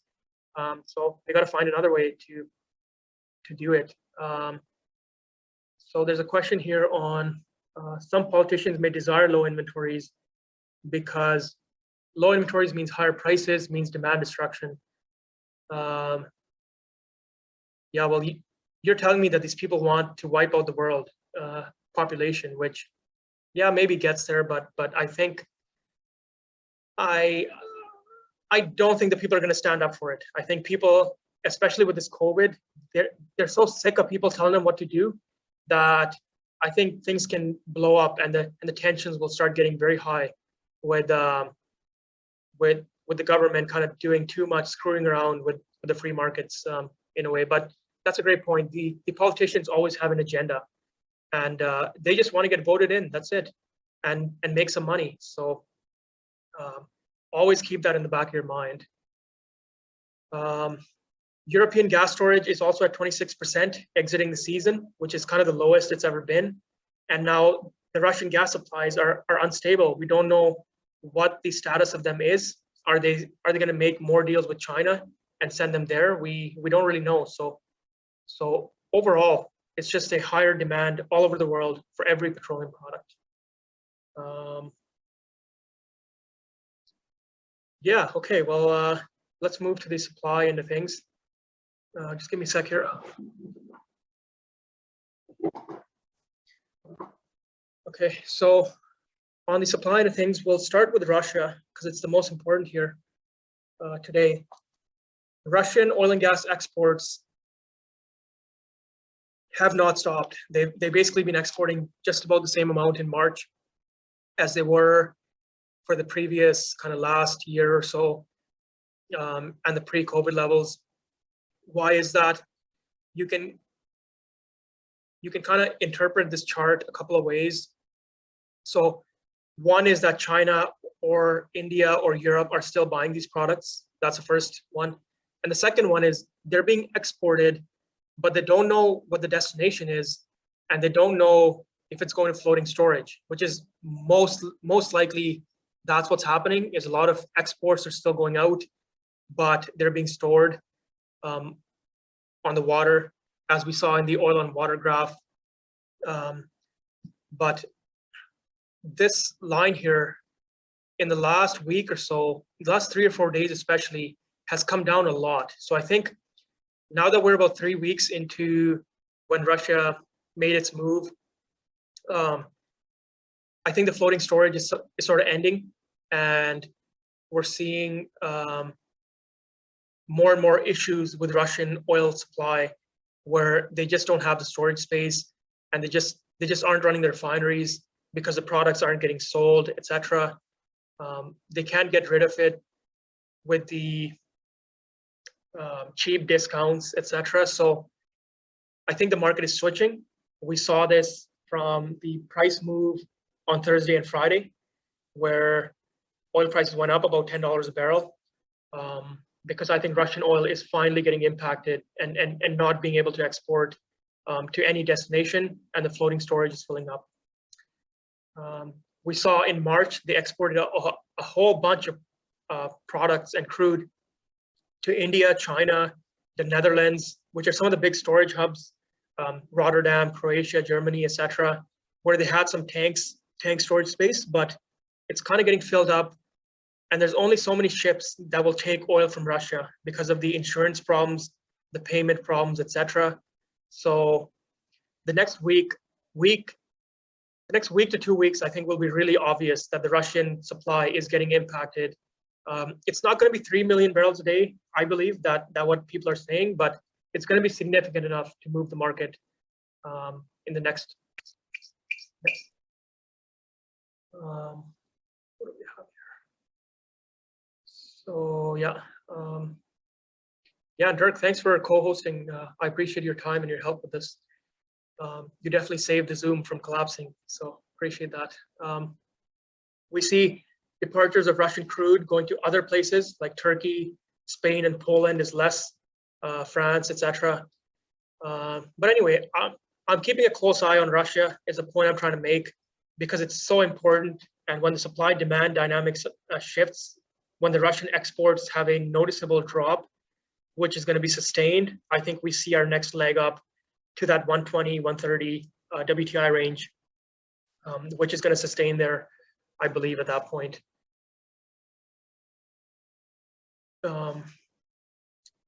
We see also, if you look at the pricing, that, give me a sec here. if we look at the pricing end of things, we see that the discounts are getting more and more Asia and Europe, which tells me also that they're having a tougher time unloading this oil. I mean, they kind of got some out in early March, mid-March, but as we go later on, the discounts are getting steeper and steeper, which again tells me that the Russian oil production is imminent to be showing its slowdown here in a big way. This is Russia. This is on the left here is the Sakhalin-1 project, the ExxonMobil joint venture that they recently pulled out of. This is not a location you can just say, oh, the Western companies pulled out. Let's just get Indian companies or Chinese companies to start piling in. Like, they don't know how to operate in these sorts of areas. It's really the BPs and the Shells and the Exxons of the world that have been successful in these sorts of frontiers, doing the exploration and the development phases. So you're not going to convince some guy sitting in Texas, we'll pay you some money, but Russia's under an active war, but can you just go and help them here and get some production operations going?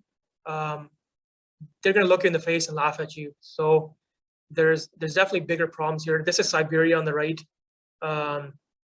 People who operate in Canada will say, well, this is just a normal day at work. Yeah, because it's really only the Canadian expertise and some of the American expertise that can really operate these fields effectively, do the maintenance on them, and really get them working efficiently is the point. So once that expertise pulls out, we saw Halliburton pull out yesterday. There's definitely going to be an impact in the short term, and then more of a permanent impact in the longer term. What's the impact of reservoirs if they have to shut in? Exactly. So there's going to be a permanent impact. Okay.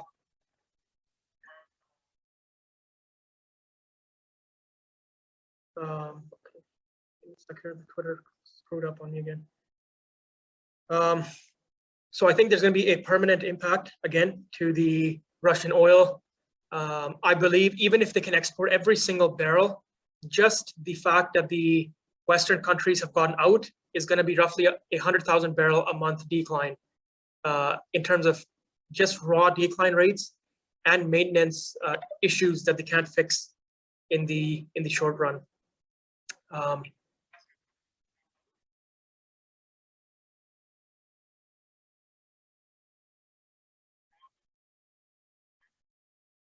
Okay.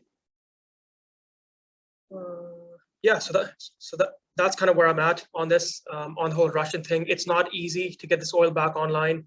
There's a lot of issues here. Russia have decent expertise on the Arctic and LNG owned by Total. Yeah, you're correct. A portion of this oil will definitely keep getting maintained from Calfrac and Schlumberger and such, but on the overall, this is 10 million barrels of oil we're talking about. You need a lot of manpower, a lot of expertise, a lot of people on the field, a lot of Western equipment, rigs, pipe, etc., a lot of wellheads. A lot of Russia's equipment comes from Germany and Asia. So there's going to be a lot of problems here. It's not going to be 3 million barrels a day, is why I say that, to your point, because it's not all sudden, but it's going to be this slow drag on production, slowly and slowly and slowly. And if the production has to be shut in, there's more problems. Let's go to the US specifically. So the rigs are going up in the last 18 months, 24 months now, actually. It's almost 2 years since this time here. And here, this is not a data lag here. The American production has basically flatlined. For the last 2 months, it's flat. Despite rigs going up, DUC is going down, the American production is really struggling to increase at all. Some of it is weather related, yes, but a lot of it is just the things that I'll discuss here as to why American supply is being overrated. People think it can jack up 1 million barrels a day this year. It's just not going to happen, and I'll show you why here. But the point I'm trying to make is that the rigs have been ramping up, but the production really hasn't done very much. We're back to like August 2021 levels in some way with this data point here before the hurricane hit. So this is a rig count over the last month. It's up about 30 rigs month over month, but not great. You know, they really need a much better supply response. At $100 oil, you'd think this would be just going skyrocketing, but it's not. There's lots of issues. But one of the biggest ones is DUCs, which is drilled uncompleted wells. So America had a bunch of these drilled uncompleted wells built up pre-COVID. Why did they build them up? Just because they wanted wells, you know, sitting around. Sometimes they have 10, 15, 20 wells on a pad. They can only produce certain amounts of them. And then as they decline, they produce more of them, etc. So we were sitting at very high levels of these, what we call them well savings. You know, just wells sitting there already drilled. They just need to be completed and fracked, and then they can get them online. And look what's happened over the last couple of years. It's fallen right off. It's basically halved. We're at below 2014 levels in terms of these DUCs. We still have 4,000 of them, 4,500-ish. But if we look at just the oil DUCs, so we skip the gas ones, we only have about 3,700, 3,800-ish, or maybe 3,600 roughly, with the Permian being the majority of them, being the big growth factor. So 3,600 left, okay? Out of them, 2,200 are dead, meaning that they're uneconomic. They drilled them wrong. They didn't find oil in the zone, etc. So out of 3,600, 3,700, 2,200 are dead. So there's only 1,500 DUCs left. We're drawing down roughly 200 DUCs a month. So, you know, people say, oh, that still gives you 7 months of DUCs. You know, what are you worrying about? Well, of the 1,500 DUCs left, about 1,000 of them or more are being worked on actively. Those are the wells that the rigs just got off of, or they're drilling on the same pad. So you can't be fracking wells when you have drilling on the same pad. So take out another 1,000 or 1,200 that are actively being worked on. That leaves you with 200, 300 DUCs. So basically we're done. We have no more DUCs left is basically where we're at. Yeah, they'll get completed as the rigs move to different sites and whatnot, but there's no excess DUCs left that are just sitting around. You know, I can call in a frac fleet and just say, let's go frac that well and get it online. There's not many of them left. Maybe a month or two, maybe they're all exhausted. It's pretty close, and partly why you see the frac spreads are dropping now. You know, I'll show that data point here in a bit, but frac spreads are now starting to drop, despite a rising rig count, which tells me that the DUC inventories are running very, very low. There's a question here on why Occidental had a 50% CapEx increase for a 1% growth. Bang on. It's A, inflation, B, supply chain constraints, and C, DUCs. The DUCs are obviously easier to bring on production and cheaper than the new wells, because with the new wells, you got to drill them, you got to pay for the steel and the casing, you got to do the land surveying, fix up the lease, etc. So there's more CapEx required, and they're not going to get more growth for it this year anyways. Rig efficiency is also dropping. So the rigs that are working are going to be the most efficient rigs out there.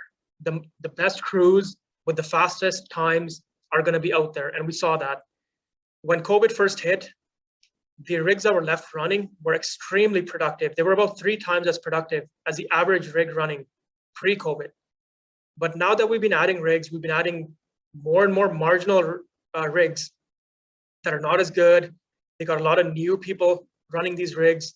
They don't have the experience. They don't have the expertise. So the barrels added per rig is just dropping. All the while, DUCs are dropping here in the red line.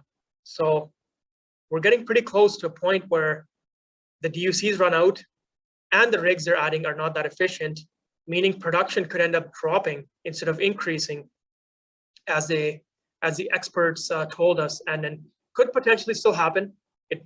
We could still potentially see shale production increase this year, and we probably will, but there's a lot of headwinds from an actual rig efficiency standpoint, from a DUC standpoint, from a supply chain standpoint, from a labor standpoint. You know, a lot of people don't even care about the industry at all.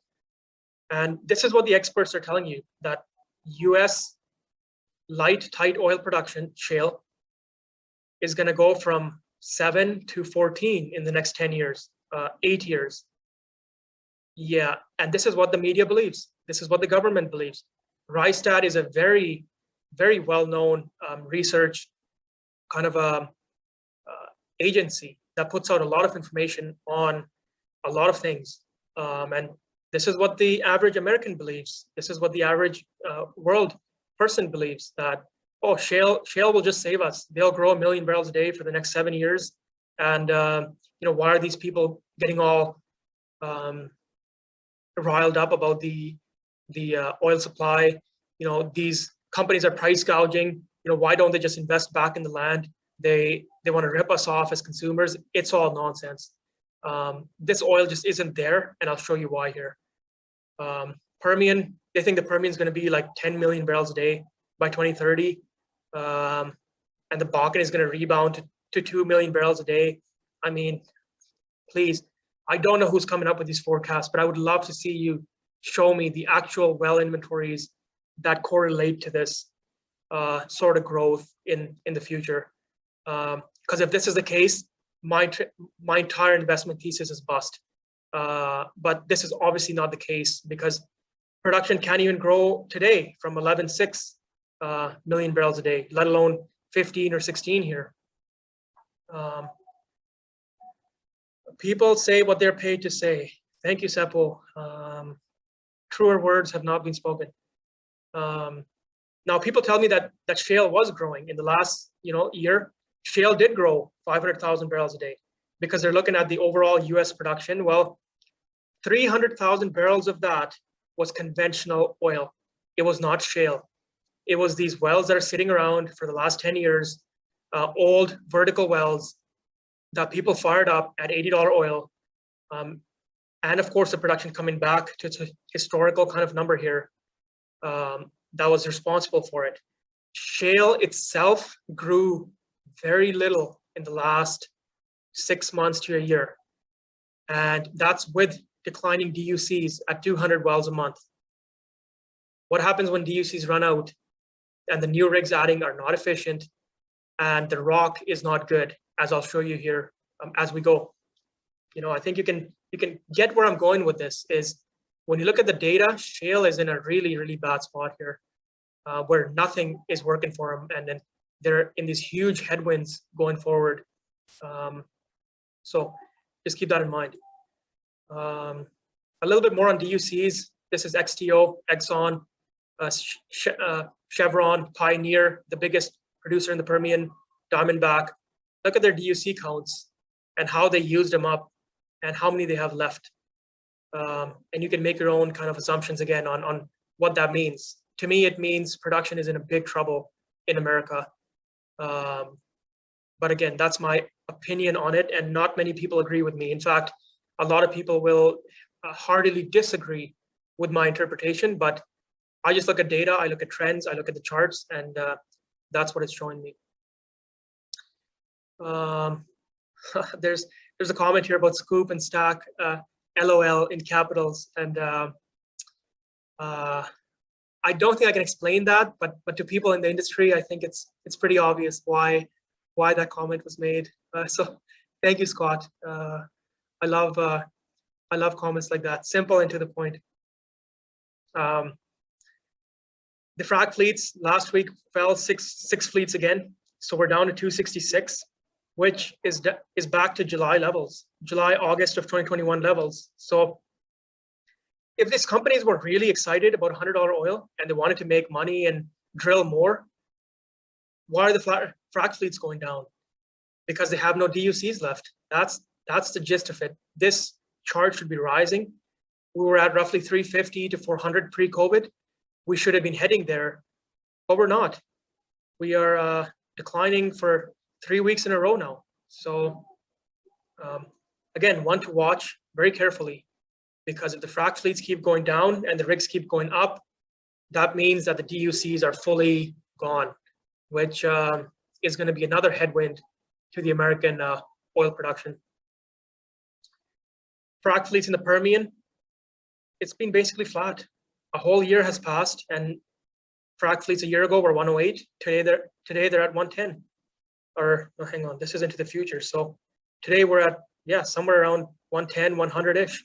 So nothing has really happened. The companies are not ramping up. The companies don't owe anything to the consumer or the investor, or not the investor, or to the governments. They're running their companies the way they should have been run in 2014, and it would have avoided this whole issue that we're in today. But that's where we are. So keep that in mind. America is not coming to the rescue. And I want to make a comment here about executive compensation. So executives in 2014 till 2018 got paid for production growth. They got these huge bonuses if they were able to grow their production of their company. They don't get that anymore. Now they get bonuses based on free cash flow. So it's not in their best interest to go and jam all these dollars back in the ground and not get the free cash flow. So human nature does what's best for themselves. And the second point is, these companies don't have as much inventory left as they told you. And again, I'll show that later. I keep bouncing back and forth here, but they don't have the inventory. So if they increase production by 20% for the next 3 years, they'll be fully out of inventory in 6 years, 5 to 6 years. So why would they do that when they can maintain production for the next 10, 12 years-ish and collect their paychecks and their stock options, etc., and just chill out and make a boatload of cash for themselves, for investors, for shareholders, for the management. So yeah, there's a reason why they're not just ramping up production. There's a lot of reasons for it. Bad data. More about bad data here from the EIA.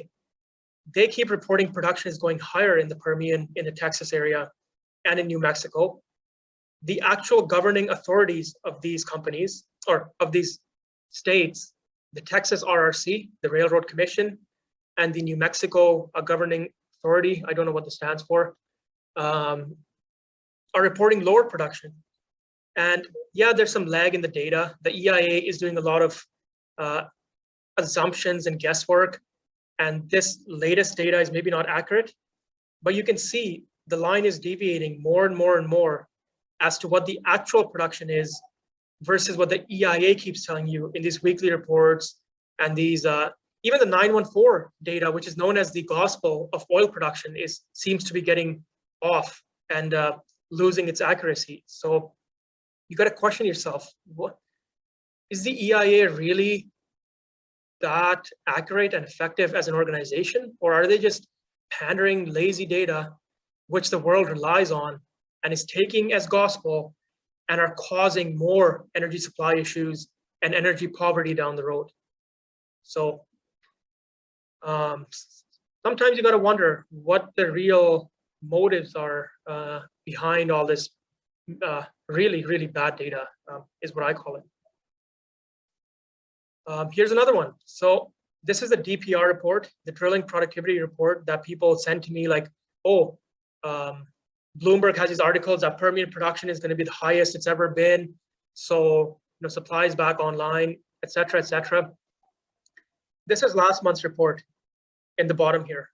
They have March production estimated at 5205, and a news report came out that March is going to be the highest production ever in the Permian. So shale oil is booming, etc. Well, look at their March estimate on this month's report. It's down 67,000 barrels a day in just 1 month. So you got to question, okay, what are they really reporting here? Like, is it that far off? And the headline came out again this month. April production is going to be the highest ever in shale, and shale oil is booming. Guess what's going to happen next month? This April number is going to go down another 60, 70,000 barrels. and Bloomberg will say May production is the highest it's ever been. It's just clockwork. It's so embarrassing and so funny for me to watch this play out in real time. I just laugh every time. And people share and tweet the same nonsense, the same Bloomberg article every month without realizing what they're doing and looking into the data. So yeah, my whole point is you have to look at the data. The media is telling you the wrong things. The government is telling you the wrong things. The news is telling you the wrong things. But if you look at the data and you make your own interpretation, I mean, there's really not much to interpret here. It's pretty obvious. They're telling you wrong numbers and being overly optimistic about shale production. That's it. And it's going to continue. So narrative drives the story until fundamentals take over. And I think we're right on the cusp of that. So it should be pretty interesting to watch this going forward as oil prices, in my opinion, go higher and they sustain higher than anyone would have ever told you or thought. Another one on US rigs, it's really the private companies that are ramping up. The publics don't care. The shareholder focused companies don't care. They have their rig counts flat for the last year. Some of the private companies are ramping up to make themselves look pretty with huge production and then sell. They haven't been able to sell. There hasn't been much M&A activity really. So we kind of are where we are in a way. Upstream PE, private equity, they were getting roughly one new private equity company every 3 days in 2016, 2017. Now we have less than one a month. They've lost too much of the bank's money. They've lost too much of the investors' money, too much of the private equity's money. And the private equity said, screw you. You guys lost $300 billion in the last 5 years. Why would we trust you're going to make money now? So they backed out. They said, whatever, we're out, boys. You're on your own here. So keep that in mind. The biggest increase of rigs is the one that's getting the least funding. So this line is going to flatline as it already has and potentially start dropping here. Majors are drilling to stay flat. Yes, correct. Yeah, most of the majors are basically just staying flat. Another problem for the Permian is gas offtake. The Permian is getting more and more gassy and less oily. As the acreage becomes more and more tier 2, tier 3, tier 4, there's more gas and less oil. Think about Alpine High, Apache's big claim to fame. It was all gas. So a lot of these fringe acreages, a lot of the acreages they're drilling now is more and more gas. As the reservoirs mature, it becomes more and more gas. So they need more gas pipelines. You can't just truck gas. You need pipelines, and you can't flare gas. You can't vent gas. You need to actually put it in a pipeline and sell it. So it's becoming more and more of a headwind because there's just not enough gas offtake out there. The current estimation is that by mid 2023, I believe, that this becomes a huge problem unless there's new gas pipelines in the works being built shortly. Permian Basin flaring intensity. So the public companies are doing a really good job at managing their gas flaring. It's down below 0.5%. But some of these private companies, the big ones, are just going crazy. Colgate, Taprock, Endeavor, which is one of the biggest Permian producers, are just flaring a bunch of gas. And Mewbourne, the commission is going to clamp down on this. And once they clamp down, these private companies are going to suffer from their huge production growth that they're trying. You know, they want to grow 20%, 25%. Well, sorry, if you don't have the gas offtake, you can't just be flaring 7, 12% of your gas. That's just not going to happen. So there's more and more rules coming out. There's a question, doesn't that make you bearish gassy E&Ps? So the Canadian E&Ps already do a great job with not flaring. So I'm not really concerned. It's the US privates that are really bucking the trend and doing all the stupid things. So those are the ones to be really concerned about. And if they put this flared volumes into pipe, it's not enough to really affect the supply demand anyway.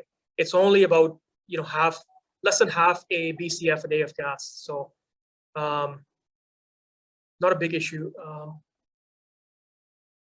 Okay, I'll just go through a couple of these questions here. Is there a level of active US rig count that would start to worry you? Add another 200 rigs this year, let's say. I don't think it happens. I don't think we add another 200 rigs this year, but if we add 200 rigs and production starts to go up a lot, I would be worried, but both those things have to happen. They have to be able to show me they can not only get rid of their decline rates, but actually grow production. So I'll look for those things. I'll look for the rig count to keep going up. Right now, I'm not really worried because we've added 100 rigs in the last 2 months and production has flatlined. So yeah, there's a little bit of a delay there. There's a gap there, but I just don't see it being a problem because the world thinks they're going to grow 1 million barrels a day. If we don't get there, it's bullish. And I don't think we get anywhere close to that at the current trajectory. The oil acreage getting more gassy, yes, it is. Yeah, so I'm a little bit bearish on natural gas because of that, but it's going to take a while. Like it's not just going to happen overnight. It's half a BCF here, per year, and there's more and more getting exported to Mexico through pipelines. There's more and more getting exported to LNG. So I think the increase in LNG will kind of take over for it. Okay. I'm just going to connect my laptop to the battery. Give me a second.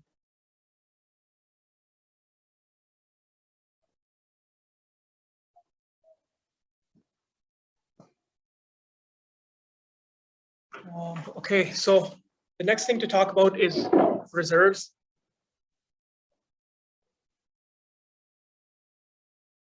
Which is what I mentioned. Reserves, which when I say that these companies don't have the inventory, this is what I'm referring to, is that the US is producing about 10% of its reserves every year. That means they have less than 11 years or so of inventory left at current rates. And if they increase this, if they increase production by 10%, 20%, they have even less number of years of inventory left. So, find the one that's way different in this chart. Most of them are about 1 to 2%, which is where you want to be. You have 50, 60, 70 years of reserves. Russia as well, high declines here. They have a lot of reserves, but it's hard to find, hard to explore high decline reserves. But most of the countries are in a very safe area here. Canada can double its production and still have 50 years of reserves. US, not so much, not in a good place here. And partly why these companies don't want to increase the production too much, because they want to keep their jobs for 5, 10, 12 years, not 3 years or 2 years. I absolutely love this map. So when people tell you that shale has 50 years of inventory and the US government says so, it's based on this map. The US Geological Society told you that this is the Permian. This outside line is the entire Permian oil reservoir. We know from 7 years or 8 years of production, this is the actual reservoir. These are all wells. The green and the blues, they're all the actual horizontal wells. So if there was actually some Permian acreage here productive, the companies would have gone in there already. They would have at least done some drilling and exploration work. But based on their seismic, based on their geological logs and whatnot, they know there's no oil here.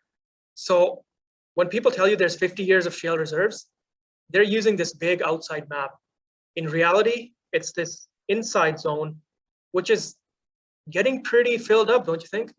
There's not much open areas left here to really increase production. Right here is Alpine High, Apache's little gift there, where they basically lied straight up about what's happening and the gas rates. So as soon as they got here, the acreage became totally trash.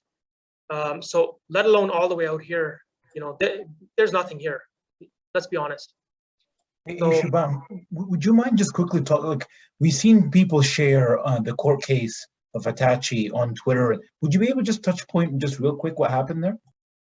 yeah, so I don't want to get sued for defamation, so I'll be a little careful here. But basically, they were showing wrong well results, which were doctored in a certain way for the first 5 days or for the first 6 hours of production. When most people in the industry, like what happens is as the well has more and more time, you get an accurate understanding of what the well is and what it produces. But they were sharing results from the first 30 minutes and the first 6 hours and for the first week of results and claiming that that's what's going to be the productivity of the rock going forward.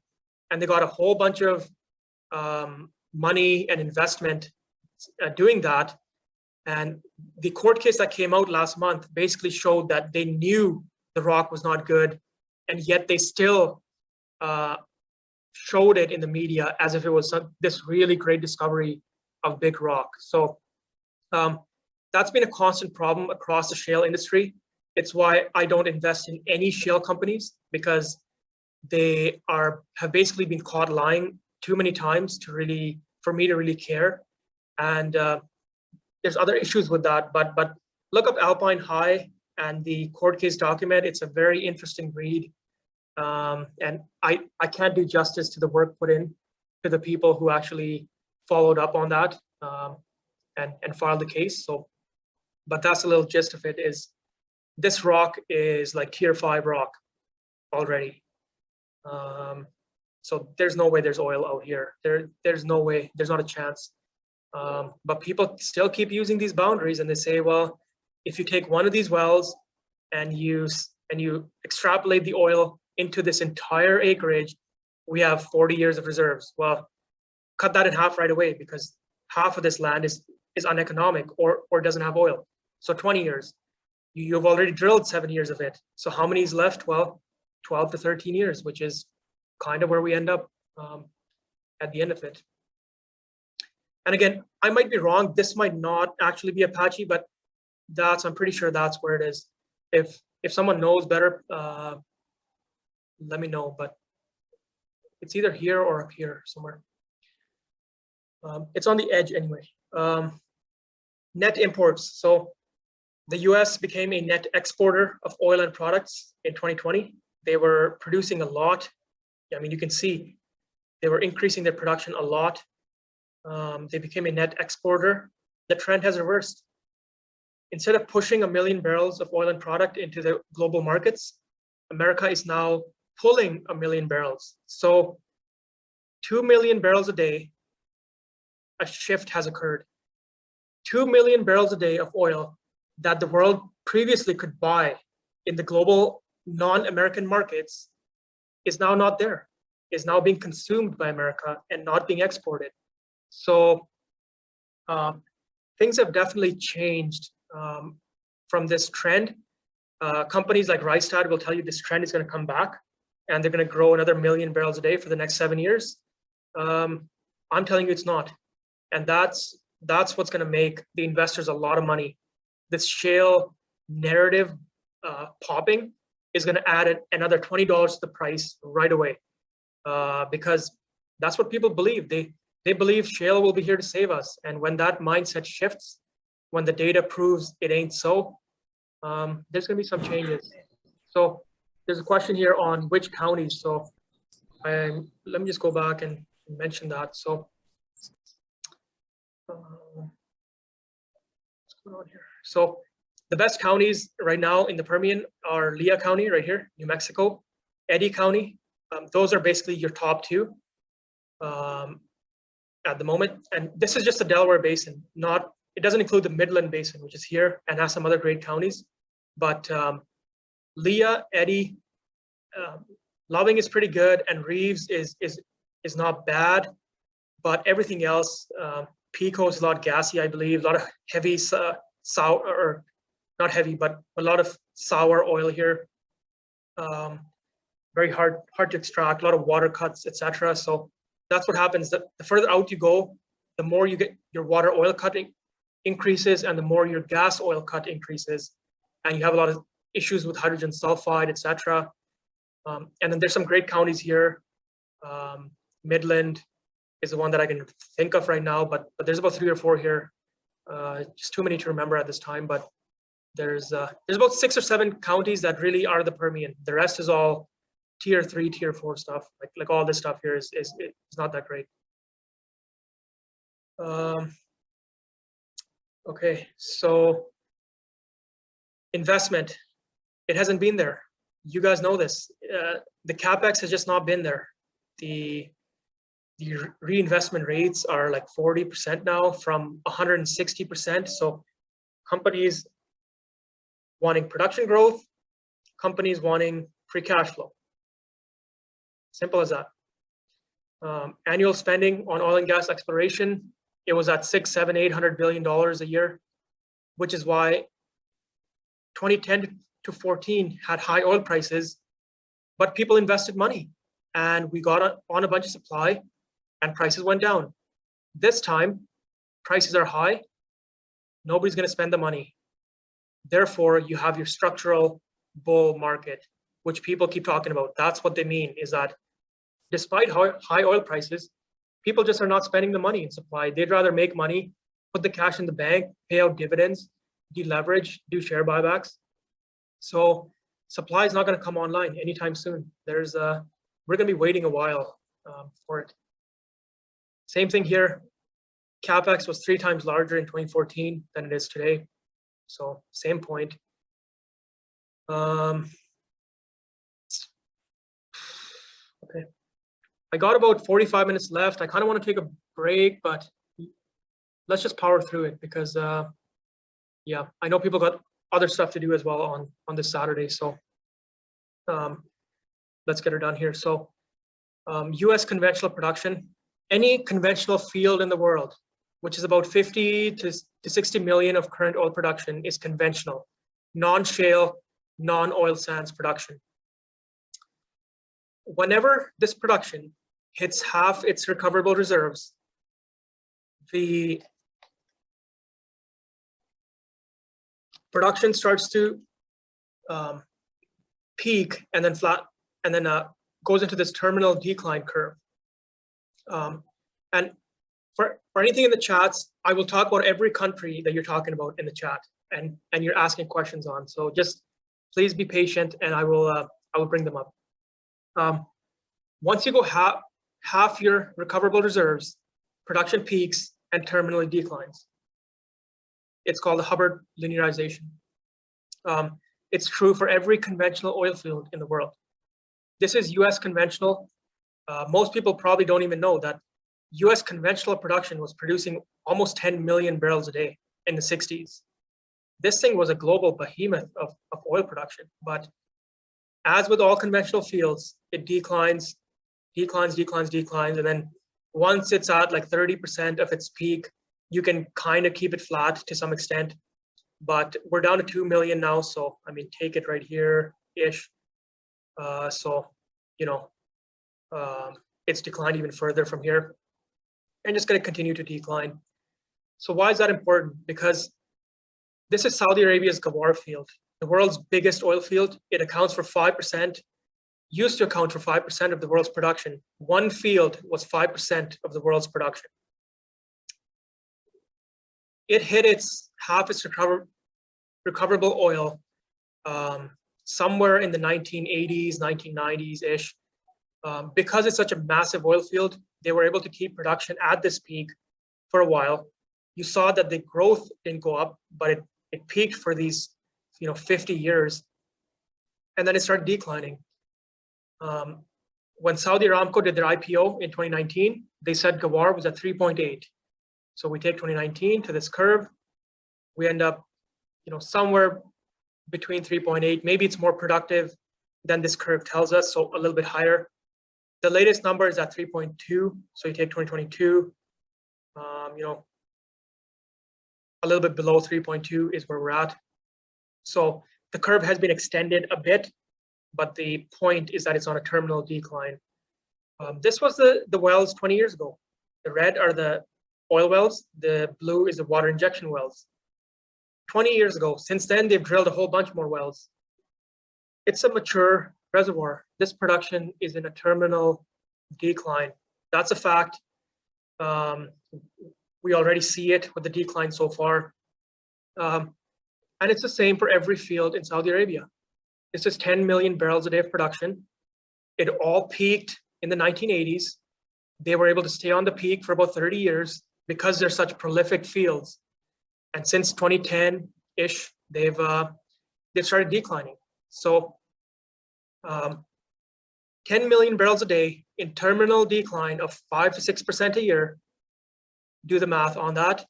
Add another 3 million barrels of Kuwaiti production. That's in terminal decline. We see it never recovered here. From 2014-ish, it's just been down. This is a 10% decline in 2 years. So about 5% a year, roughly. We see in 2021, it's down to 2.5. So 2019, it was at 2.8. We're now 2.5. Take the entire, let me just come back to this. So Saudi Arabia has not jacked up rigs either. The rigs are going down. They've stayed there for a while now. This is 2021. Not putting money back. Same with OPEC. OPEC Plus still 30% below January 2020. And this is everywhere else, excluding the US and Canada for the most part, and still well below where we were in early 2020.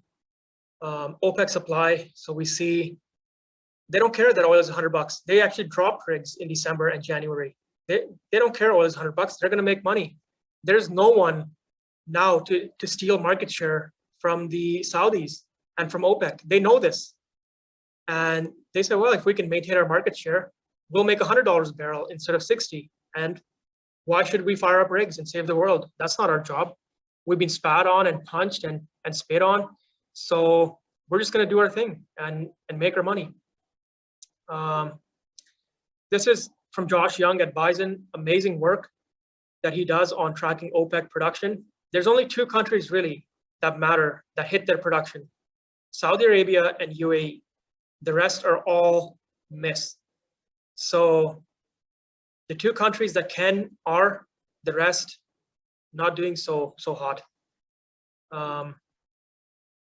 OPEC rigs, they don't care. They don't care that oil is $100. OPEC gas rigs, they don't care that they can export gas at $15, $20 an MCF to Europe or Asia. Doesn't matter to them. Offshore rigs hasn't moved in 2 years. Only 2 offshore gas rigs going on in OPEC. So that's where we're at. Saudi Arabia production stopped tracking rig count to some extent, yes. But this is Morgan Stanley here. That was Baker Hughes. I think on the overall, the rigs are just not coming back at the rate that you would think at $100 oil. It's not even close. So this chart here may not be 100% accurate, but we're definitely not back to these levels of rigs. It's kind of more so the point. Okay. What happens to netbacks as fields decline? These OPEC fields have such low operating costs that the netbacks don't really change that much. It doesn't really affect them too much. But as fields decline, because you have less barrels, your costs do go up on a per barrel basis. Just not enough to really matter though, is kind of more so the point. OPEC supply. This I really like to bring up after I've just talked about Saudi and UAE, because the yellow line is Saudi and UAE. They are already producing what they were producing pre-COVID, the maximum levels they've ever produced. The rest of OPEC Plus was in a decline before COVID. These countries were suffering from lack of investment and lack of maintenance before, and it got even worse. So these blue, which is the rest of OPEC Plus, will continue to go down. Saudi and UAE, that's all they can pump. So for anyone telling you OPEC is going to add 2 million more in the next 5 months, it may not happen unless Saudi and UAE can somehow ramp up way more. It's just not going to happen. And when you take in the fact that OPEC can't increase production, shale can't really increase production, there's only a few sources of oil left in the world that can, but all this oil is also declining. So this oil might decline another 1 million barrels a day this year. So not only do the other countries that I'm going to talk about here have to make up for growth, they have to make up for the declines as well. 60 million barrels of conventional oil production times a 5 to 6% decline, we're losing 3.5 to 4 million barrels a year just in declines. So production doesn't just stay flat. We have to keep production growth, but also mitigate the existing declines. So there's definitely a lot going on here that people are ignoring in the oil market. It's not as easy as just drilling a hole or open up the taps and the oil will flow. It's just laughable, the energy ignorance that shale is just going to open up the taps and OPEC is just going to open up the taps like it's a faucet in your bathroom. That's not how the oil industry works. So this reality is going to come to bite, and that's what makes this a very strong investment thesis and case. Saudi production, just about the highest it's ever been, and sustained. They were able to sustain this level in 2015 to 2017. They were able to pump higher, but this damaged their reservoirs. So they only do it for 3 or 4 months when they have a price war or something like that. Other than that, they keep pumping away, and they're pretty much maxed out. So Saudi and UAE maxed out. The rest of OPEC Plus was already declining. It's going to continue to decline. You run the math yourself. We're sitting at a very interesting place from a supply standpoint. And yes, the peaks also came from inventory. I showed the Saudi Arabian graph earlier of their inventory. So a lot of it also was sold from inventory. OSPs, this is how much bonus does Saudi Arabia want over the market oil price. It's the highest it's ever been. Why? Because there's more demand for their oil than supply. That's the basic gist of it. When there's more demand than supply, people are willing to pay $5 a barrel premium over the market price for Saudi oil. Kuwaiti oil, Iraqi oil, Qatar, all the condensates and whatnot, they all price off Saudi's OSPs. So if Saudi Arabia is increasing their price, they will too. And it just keeps pushing WTI and Brent higher and higher and higher. As people don't want to pay this discount, this premium for Saudi oil, so they go to Brent. Well, if there's too many people now going to Brent, Brent is going to get pushed up. Then people go to WTI. If there's too many people trying to buy WTI, that gets pushed up. It's a snowball effect. Watch these OSPs. Don't take them lightly or for granted. This is a big factor as to where oil prices are going. Look at the areas when the OSPs were the highest. That's when you saw increases in oil prices and sustained oil prices. If this can sustain over $2 to $3 premium, I'm very comfortable in my oil thesis, because there's really not many people that understand the market better than the Saudis, the global market.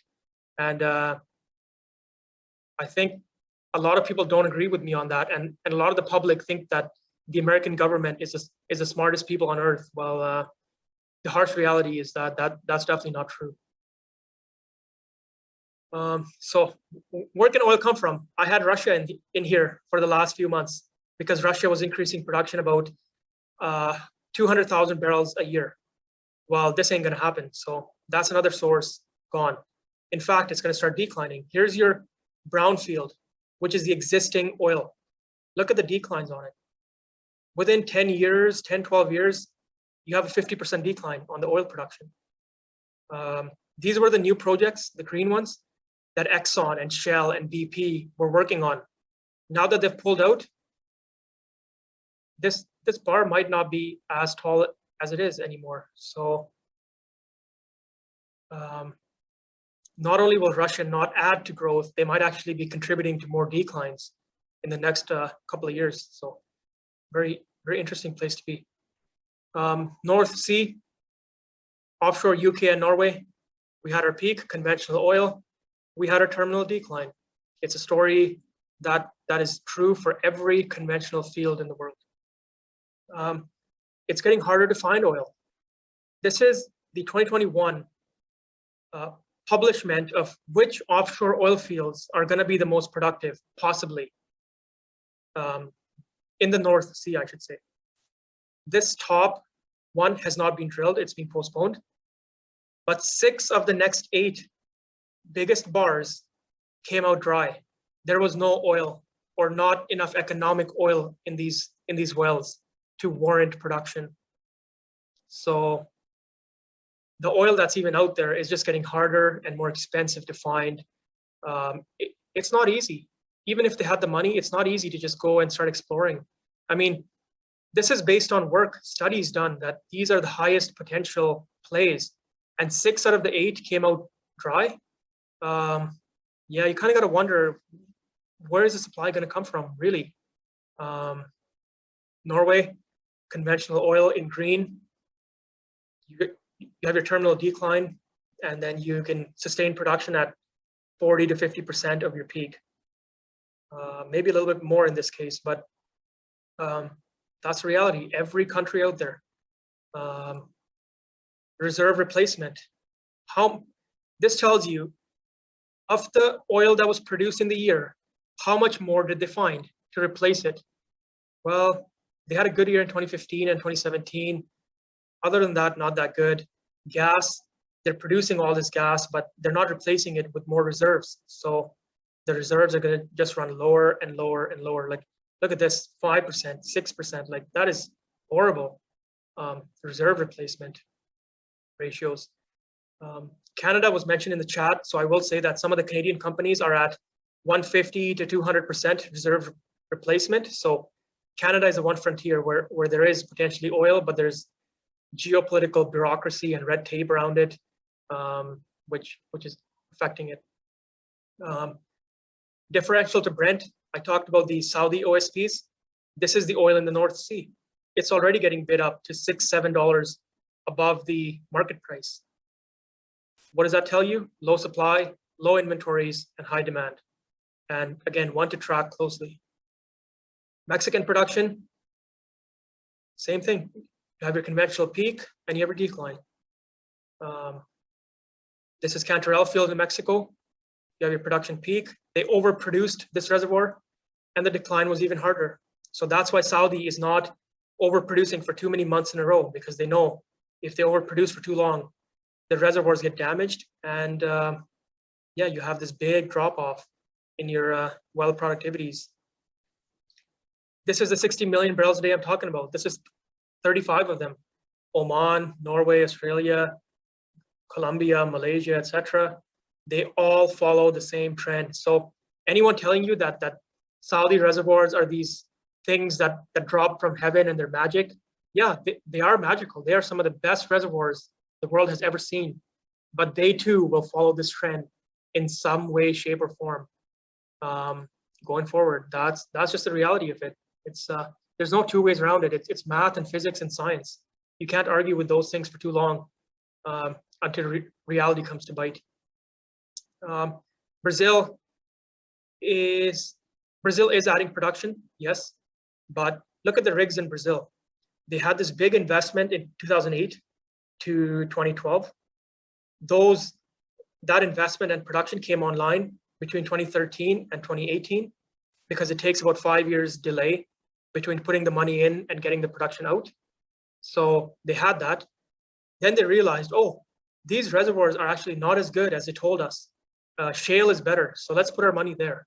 So the rigs fell, and a few of these projects are now coming online in 2019, 2020, but Brazil can add production if they get the right capital investment. So we'll see if that comes to fruition. But there's just no money being spent in Brazil right now. It's not going to increase as they say it is. If someone wants to talk more about Brazil, I have more data that can show you they overestimate everything. Everything they say is exaggerated on their oil reservoirs and production. They've missed every target for the last 5 years on oil production. West Africa, I don't think Namibia is included in this, but pre-COVID, already in a decline. And we're now 600,000 barrels a day more because of the recent COVID impact on maintenance, on capital. And this further deterioration of this decline is not expected to get better. 5 years down the road, well, 4 years now down the road, it's going to be another 650,000 barrels of losses that we have to make up with more growth and decline mitigation. So there's your Nigeria and Angola, the big producers, not doing too well here. A little bit more on US. The wells in 2021 are not any more productive than the previous wells. In fact, the 2016 wells were the most productive here in green, light green, then 17, then 18, then 19. And 2021 might be the least productive out of the bunch. So anyone telling you that well productivity is increasing, in certain ways, yes. But when you look at them on a normalized basis, it's not. That's just the reality of it. Look at the declines on this production. Any well drilled on January 1, 2020 or before that came online was producing 4.5 million barrels on the 1st of January 2020. In 18 months, it's declined more than 60%. Not really a good, stable source of production that you want for a growing economy, for people thirsty for energy, for your stable export markets. There's a lot of problems here. In the declines are just way too much for this to be a nice source of world oil supply going forward. The Permian, 2021 wells, non-normalized, look at the decline rates on these wells. It's just phenomenal. It's like a 65% decline in 8 months. Pretty big numbers here as to what we're seeing. Water production, like I said, the more in the fringe you go, the more water you produce with your oil. Water needs to be disposed. Water needs to be recycled. Water takes up your room in your facilities. Water creates corrosion. Lots of problems that are more and more becoming in the forefront as they move to the fringe non-tier 1 acreage. The Delaware Basin I talked about previously, where I showed the map of the US Geologic Society, when normalized for lateral length, because the wells are getting longer, they're pumping more proppant into these wells. And people say, well, well productivity is increasing. Yeah, per well, because they're longer wells and you're pumping more sand into them. When you normalize it, it's down 18% in the last 6 years. That's the reality. No one will tell you this. No company will admit to this. I can show you data for lots of companies that it's the exact same. American Supply. Certain companies have good acreage. Certain companies have bad acreage. Certain companies have trash acreage. Invest accordingly, please. Just because EOG tells you they have double premium inventory, that's double as good and they have 10,000 locations, it's not the case. Their inventory is about 30% less productive than Conoco and Marathon. Marathon being Baytex as well for the Canadian investors. And then Chesapeake is, this is all trash acreage that people are putting rigs into. So keep that in mind. When these rigs are going to get added, it's not Conoco and Marathon that's adding rigs. It's Chesapeake that added a rig in the Eagle Ford. This is the Eagle Ford here, by the way. The wells are not that productive. So not only are the rigs not productive, but the wells are half as good as the top operators. So when somebody asks me, well, how many rigs do you want to get concerned about? It's not only the rigs, it's the actual production. I need to see a rise in production that's sustained for me to really get worried, because the rigs are just not good and the wells are just not good. Yeah, Marathon, I believe, is the one with the JV with Baytex in the Karnes County, in the Eagle Ford. So Well permits, again, shale is just not interested. They don't care that oil is $100 or $90. They're not getting permits out. If they're not getting permits out, they can't drill. So this precedes the rig count increase. Once I see permits go way up, you will see rigs go up 2 to 3 months after that, and I don't see any rise in permits quite yet. So I don't think shale's ready for anything. They just want to sit tight and make money. I talked about water disposal in the Permian. We're at about 15 million barrels a day of water disposal every single day. It's causing earthquakes. We just had a 4.6 in the last little bit in Midland. These are the water disposal sites. New Mexico doesn't allow water disposal, so they truck it down into Mentoni here, and they dispose it here. Look at the amount of earthquakes happening here. Pecos and then Midland, which is the Gardendale area, which the Texas RRC clamped down on a bunch of these injection wells because the earthquakes were just getting too much. Here's the cumulative earthquakes. What happened between 2013, 2011, and 2022? More water disposal, and the cumulative earthquakes have just gone exponential, above 3.0 magnitude, which is enough to shake buildings and cause issues. Texas seismic activity by year, another headwind for the shale industry. People are going to get fed up with these constant shaking of their homes and getting thrown out of bed at night. There's going to be some issues with this, and the RRC has already clamped down, and it's going to be more of an issue as we go forward and inject 15 million barrels a day into the ground. The Bakken, this is your core of the Bakken. Where's the inventory? All of these white lines are wells that are drilled. Yeah, not much left. Definitely not going to increase to 2 million barrels a day, as Rystad tells you. The IHS data also shows that most of the wells left are tier 4 and tier 5. Tier 1 has barely any wells left, like 1% of the remaining inventory is tier 1. Another 2%, 2 to 3% is tier 2. The rest is all this junk here that is not really productive acreage. It says, can you zoom out? Can't see the left charts. Which slide are you talking about? You want to see the last one, or?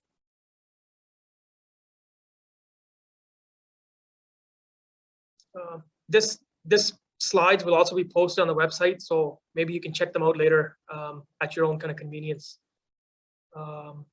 Just for the sake of time here. This is a Bakken infill drilling wells. This is 6 wells. They were producing 5,700 barrels in the first 2 months. 81% decline in 11 months. Again, US shale not only has to mitigate these declines, they also have to add production if they want to grow. If your wells are declining 81%, how are you staying flat? Like, this is, you're on a treadmill with the incline set to 10, with the speed set to 10, and you're saying you're going to outrun that treadmill. Maybe for the last 3-4 years, yeah, but at some point you will fall flat with your face smacking right on that treadmill and causing some issues. So, and I think we're there now.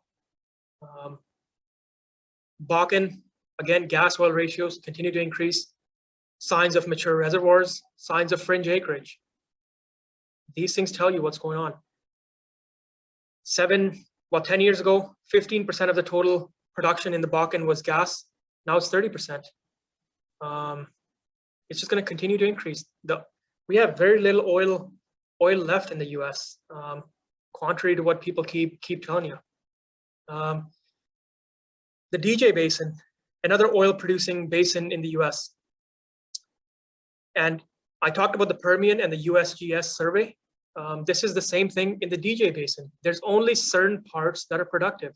The rest is not productive. They've drilled these exploration wells and they said, there's not enough oil here, and it's just not worth looking into. This was before the Permian. So 2010 to 14, they could have been drilling a lot of holes here, but they didn't, because it's not productive. So again, keep that in mind. People tell you US has 50 years of reserves. They're going to cover the world, XYZ. just not true. They're using all this land in their estimations. That's not accurate. This is another one, another headwind. When companies are drilling longer and longer wells, they make more oil per well, yes. But per barrels of oil recovered per lateral foot is actually going down. So on a single well basis, these wells are more productive, but they leave more and more resource in the ground because they don't end up recovering as much oil on a per lateral foot basis.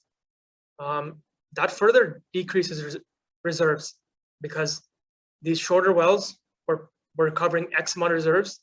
These longer wells are recovering less. Chevron, I heard, is now drilling 3-mile laterals. So this is 1.5, this is 2. So take a 3-mile lateral. I mean, you're barely producing half the oil that these other wells were doing for the acreage. There's only so much acreage, right? You can't just keep creating more acreage. So if you drill longer wells, you make more money per well, but your overall acreage recovers less oil on the aggregate. This is also what companies did in 2020. They jacked up these wells with high initial production rates in red here, which is 2021. And then they thought they would sell. They thought when oil got to 60, 70, $80 in 2021, they would sell their companies, the private companies I talked about before, the private shale companies. But they didn't find a buyer. And now these wells, because they produced them, they overproduced them for the first 6 months, are now producing less than the 2017, 2018 wells. So what does that tell me? That tells me that shale companies are going to suffer with huge decline rates over the next 6 months, and they have been for the last 6 months, which is partly why American production has flatlined. They're adding the same amount of barrels, but they're fighting heavier declines now. So the more the wells decline, the more your new production doesn't really grow production, it just mitigates declines. So this is going to be a big story. I can tell you right now, 6 months later, people will be asking why couldn't shale add barrels? And they will come back to this, the poor overproduction and over engineering of these wells for high initial rates and low rates as they kind of keep going. Oxy is a very bad one for this. Occidental, they jack up the rates, they produce them with no restrictions, no flow control, and then the wells just fall right off a cliff 6 months in, 4 to 6 months in. Guyana, the one that Canada had supply, the one you see Exxon and Hess are going into. Guyana is going to add 1 million barrels of production in the next 5 years. So 200,000 barrels a year for the next 5 years. Conventional is declining at 3.5 million barrels a year, conventional oil across the world. Shale cannot add production. Russia is now affected. Does this 1 million barrels really matter? Does this 200,000 barrels a year, can it really affect the supply demand? It's too little, too late. It's just way too little, and it's taking too long for it to come online. So Guyana is adding production, yes, but not enough and not fast enough to really make a difference to this structural bull thesis. And look at the countries that people are going to. They're going to these countries like Tanzania, Suriname, Brazil, Guyana, that take 60% of your profits as a government, royalty and taxes and whatnot. That just goes to show you how little oil is left in the Western, more of a freer world, I guess you can say, in terms of taxes. Exxon is moving a lot of its capital into a place that takes 60% of the profits, as opposed to the US, as opposed to Canada, as opposed to Brazil even. Well, Brazil is on this list, but as opposed to some of the other countries that they're in. Oil is hard to find. It's getting very hard to find big resources of oil that really matter to a company like Exxon and Hess. Iran. I'll be quick on this because I don't want to get into too much. Iran is producing roughly 2.5 million barrels today. They have an internal consumption of 1.6 to 2, somewhere in there. They're exporting 1.1 already, and they're pulling 200 to 300 from inventories. So you take 1.6, you add the 1.1, 2.7, minus the inventories, you get to roughly the same 2.5. This is data from Vortexa, this top 3 lines here. So that's where we're at. How much can Iran add? This was kind of their peak here. Look how long it took them to get their production up.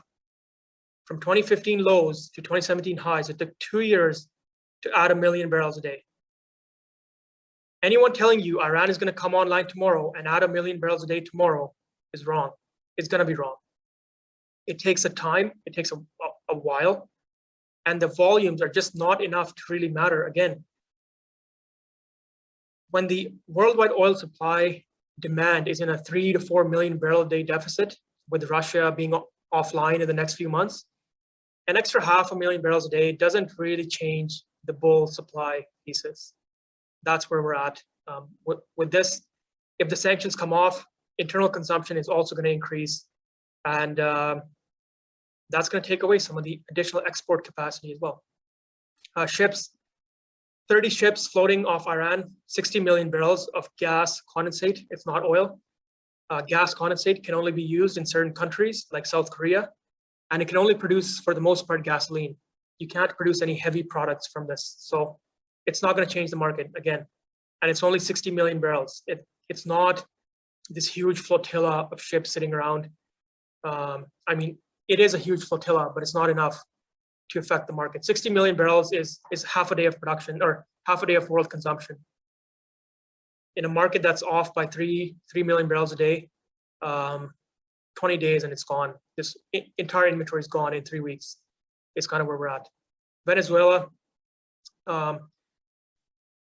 Venezuelan production, the max for the last 10 years was about 2.7 million barrels a day. We're now at 700. So there's about a 2 million barrel gap that can be brought on over 5 to 10 years. It requires a lot of expertise, a lot of labor, a lot of rigs, a lot of security, a lot of engineering, parts, steel, refining, etc. It's going to take time. And it's 2 million barrels a day. If Venezuela does get money coming into the country, their internal consumption here on the right will go from 240 to 840, as it was. As the people get more and more money, the country recovers. So 2 million extra production, 600,000 is going to go into internal consumption. You have 1.4 left to export. 1.4 million barrels a day over 5 years, over 7 years. We come back to the 200,000 barrels a year additions. Doesn't make enough of a difference to really save us. So again, doesn't really affect the supply, the oil structural bull market.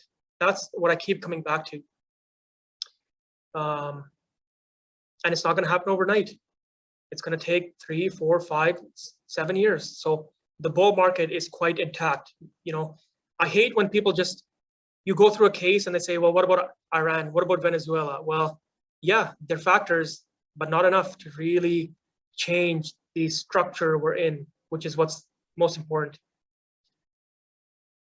Venezuelans oil exports, their debt is rising. The fields are not in good condition. They're cannibalizing these pipes, etc. That's the reality. Colombia, this one is just hilarious for all the wrong reasons. Colombian oil supply in purple is going down. Colombian cocaine production is rising at a very steady rate. So again, another producer that used to produce 1 million barrels a day in a slow decline here. More countries, conventional countries, Colombia, Azerbaijan, Indonesia, India, Egypt, all declining. Not enough capital, not enough maintenance, not enough labor, not enough rigs, supply chain problems, declines. Gabon, declines. Equatorial Guinea, big declines. It's in the last 15 years, production has fell down by 67%, and no signs of recovery. Nigeria, same thing. Algeria, same thing. Angola, same old story. Congo, you know, one that's at least kind of maintaining in some way, but back into its little decline here. So I just covered, you know, 40, 50 million barrels a day here, including Saudi and Kuwait and whatnot. of conventional production, it's all declining. That's the fact. And that's why OPEC Plus is done. They cannot add barrels to the level that the market wants or is looking for. Worldwide supply disruptions, we don't have many supply disruptions. We're already back to the 2014-ish levels. So people telling you that there's all this oil sitting offline, not the case. You see Saudi Arabia almost tapped out. You see Iran is the main one here.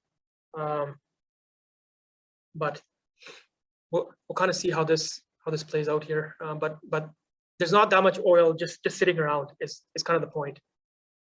As much as people think that there's 5, 6, 7 million barrels a day, you just turn on the taps and bang, it's online. Well, not the case. Okay, we're 3.5 hours in. So I think I got about 10 or 15 slides left. We'll get through them quick here. The latest, Morgan Stanley raises Q3 Brent 120. Michael Tran, one of the best people to follow for oil structural cycles, is the one who first brought up this term, I believe, the structurally bull market. Bank of America, 120. Goldman is up to 135 for Brent. Lots of people agreeing, and people who have been right so far. Let's just leave it at that. The party's just getting started. We're early innings in this bull cycle. We have a long ways up to go, and it's probably going to be a long ways out to go. These bull cycles last for a long, long time. 5, 6, 7 years. So, and that's if supply can come online. This time, supply doesn't really care. They don't really want to come online. They don't care oil's $100, which is kind of what I've been trying to prove this whole time. Free cash flows are higher because they get paid for free cash flow. The companies are running leaner. Their operating costs are lower. They don't have as much extra employees and such. They're not pumping money back in the ground. Free cash flow, even better than the $100 crude in 2014. And this was Q3 2021 when oil was $72. Take this graph and put it at $100. It'd be somewhere up here, well above the 2014 levels. Companies are still predicting $58 a barrel. That's what they're trading at. And my little sheet on the price targets kind of proves that point, is that some of these companies are still trading, like Suncor at $50, Cenovus at $54. You're getting these companies very cheap, punching below its potential. Energy is at 0.58 times earnings. All this other stuff trades much higher. So here's the upside potential. The XLE energy ETF versus the WTI pricing. There's a big gap yet to be taken. Some of these companies are up 10x in the last 2 years. Some are up 20x in the last 2 years. And yet we still sit here. So there's a long ways up to go. There's a lot of money to be made here. And this is just at $60 oil, I think, or 75-ish. Take this blue line and put it up to 110, 120 right here. Yeah, there's a long ways up to go yet. Oil ETFs up 79%. Global clean energy ETF down 25%. You can see where the valuation gap is. One is going to get the money, one is overvalued and going to lose money. Recession. People talk about recession all the time. So how much oil consumption is required for recession? How much oil price is required for recession? Recessions usually happen, oil consumption goes down year over year when oil is 5% of GDP or higher. It doesn't happen overnight, and it doesn't happen exactly at 5%. So where are we now? We're at roughly 2.5% here at $80 oil, because the GDP has gone up and people's other consumptions have also gone up. So put oil at 120, 130. This GDP line goes up to about 4%, which historically we've been able to maintain oil pricing at $100 a barrel at this 4%. Even if it goes to 6%, the consumption only drops 3% in the first year. in this huge super spike with a massive recession in '08, oil consumption only dropped 3%. Our current worldwide supply demand deficit is about 2 to 3%, with Russia included. 3 million barrels a day on 100 million barrel a day market. So a massive worldwide recession only puts us at an even market. So anyone calling for huge collapses in the price of oil to $40 and $30, sorry, the data just does not back it up.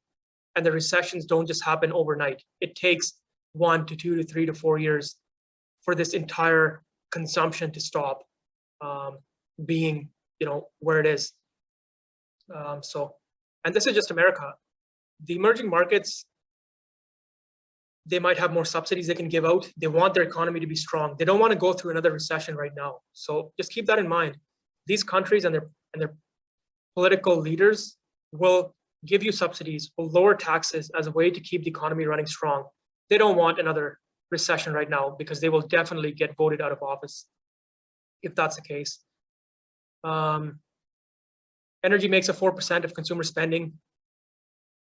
In '08 to 2014, it was at 6%. So we have a ways up to go yet on this.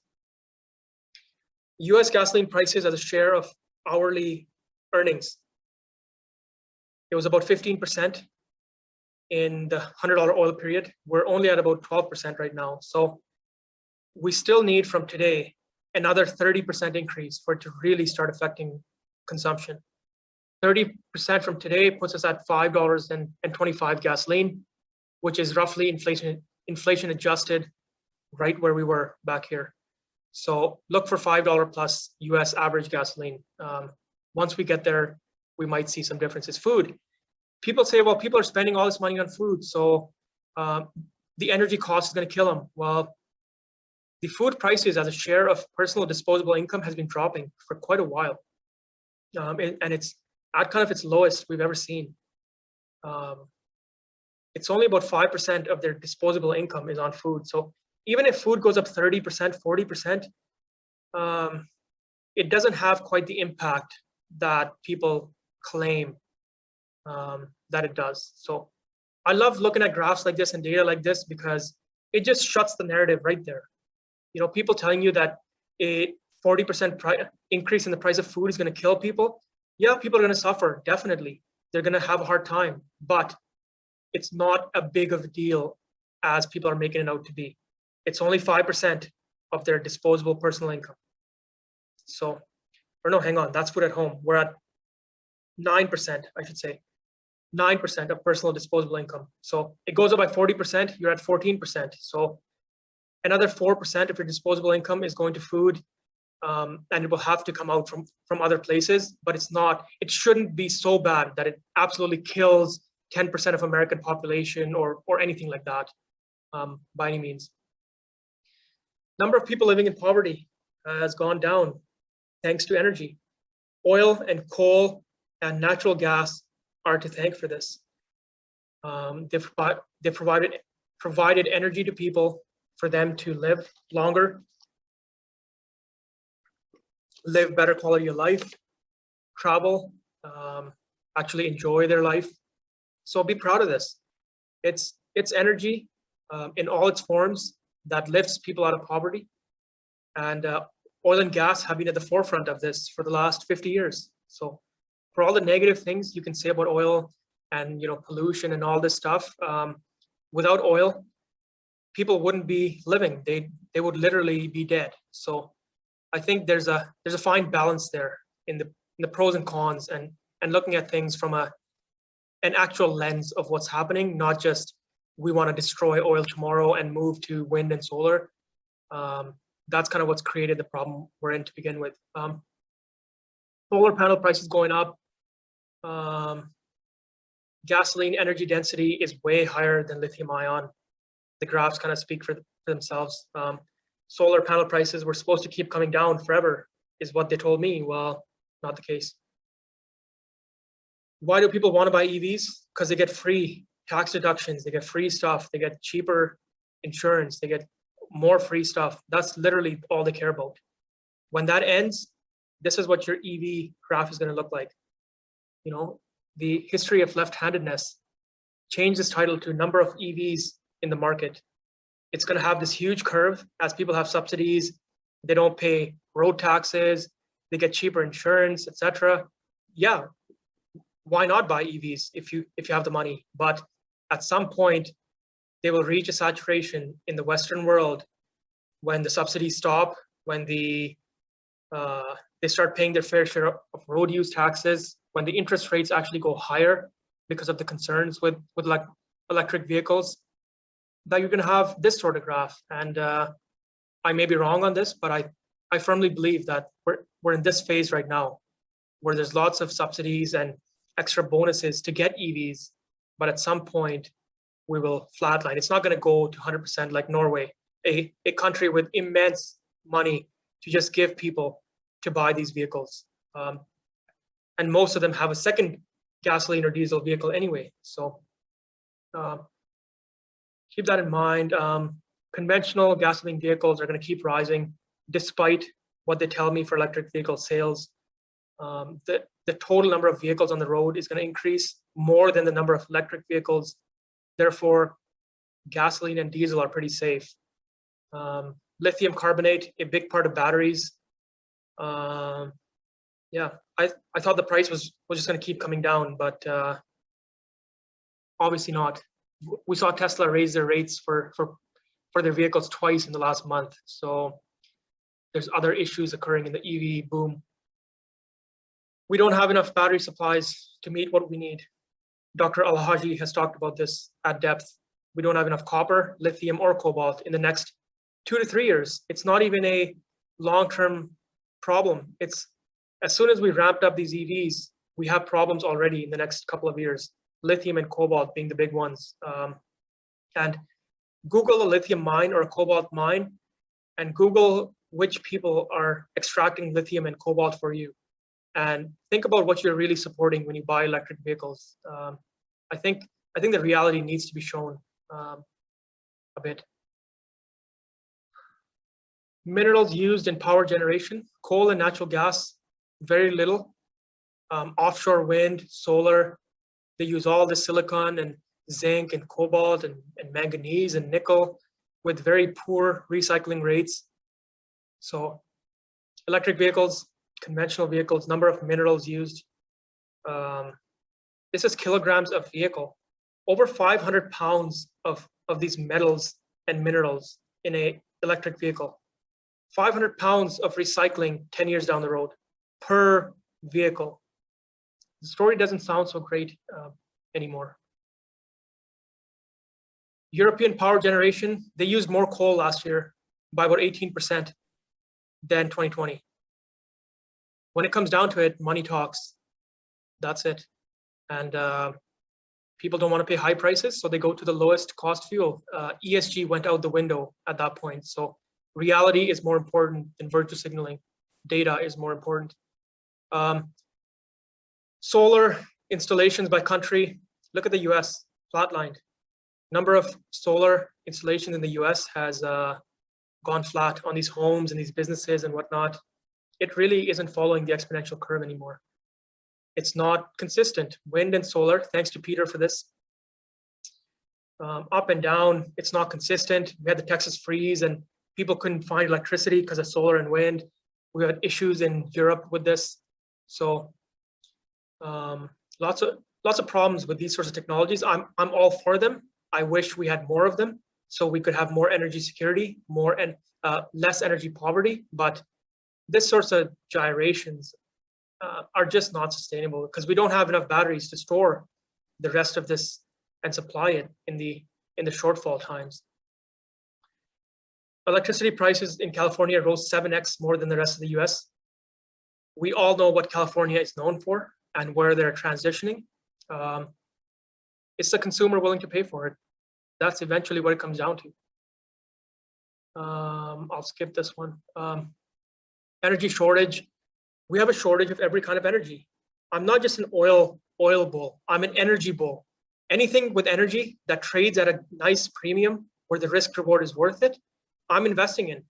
If solar companies were trading at 10% of what they are right now or 20%, and they offered a really nice investment thesis, yeah, I would invest in them too. But it's the difference in the valuations that makes oil and gas specifically, and coal and uranium, for those who are in that, very attractive investment thesis. The oil market. This was at $60 oil. Currently, the oil market is about 7 times-ish the size of every single metal in the world combined.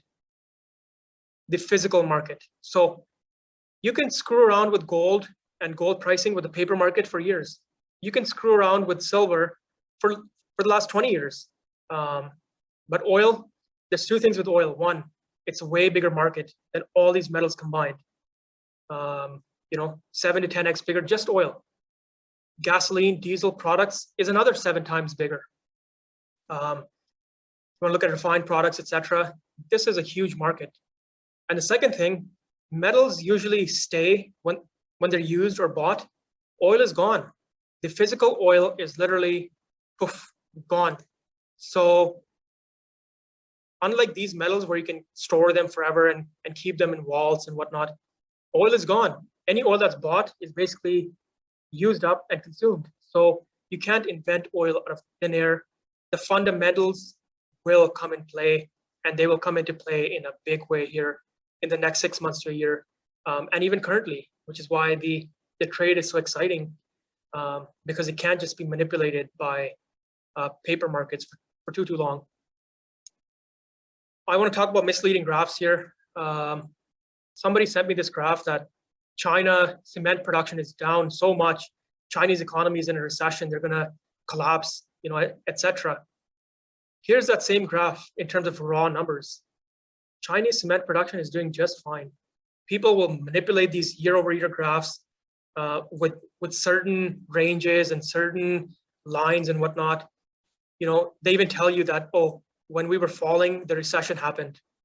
So there's a recession coming. Well, Chinese cement production is doing just fine. It's almost double where it was 2 years ago or 10 years ago, and we'll just leave it as is. There's no issue happening. I'm not saying China is not going to slide into a recession, but keep in mind these graphs and the people trying to show you certain things, as opposed to the actuality of the situation. This is just a COVID thing that the death rates are getting lower and lower. So I don't expect any black swan COVID now to come out. We saw the big change in Brent futures last month with the margin requirements increase. A big reason why oil prices dropped from 125 to 95 was this shortening of margin. We're back down to like 5-year ago levels. So open interests are very low, which is a great place to be, because that means the market more so will move to the fundamentals and the reality of the physical sales, which is where you want to be in the hindsight of the supply-demand dynamic. US consumer balance sheets are the strongest they've ever been. Household debt to GDP is the lowest it's ever been. Doesn't really point to recession as it did here, where they were building. Household debt kept going up to GDP. We don't see it yet. Household debt service, as in the interest payments compared to the disposable personal income, the lowest it's ever been. Consumers in the US are in better shape than they've ever been from a debt to disposable income perspective. Again, look at the recessions. You have a flat line, you have a growth in debt service payments here preceding the recession, and you have an overall trend upwards over the last 40 years. Now we're sitting at very low levels and not trending upwards by any means. So I don't see the recession. Household net worth are the highest they've ever been. Recessions happen when this flatlines or starts going down. You kind of see that in a way here because people were not working as much, but I think this trend continues up in its slope as it goes. So again, consumer net worth, which is assets minus debt, are the best place they've ever been. The government balance sheet, government tax receipts, when you have a recession, these tax receipts flatline or drop.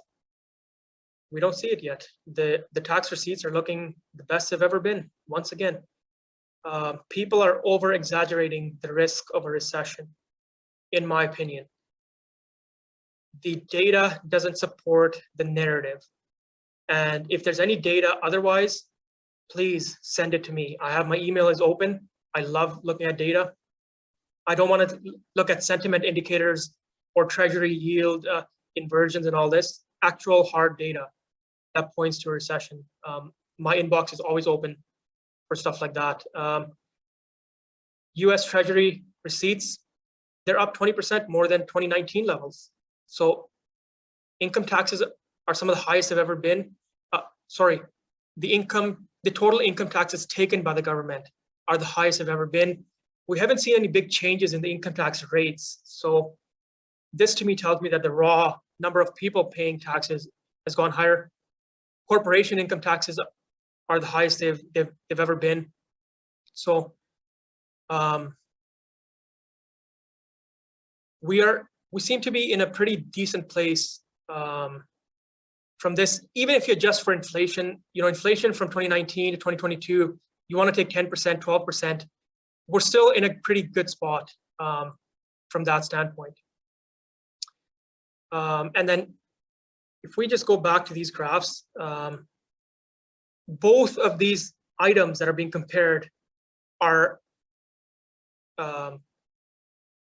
something you have to adjust inflation for. So if you adjust the debt service payments for inflation and you adjust the income for inflation, you kind of end up at the same spot.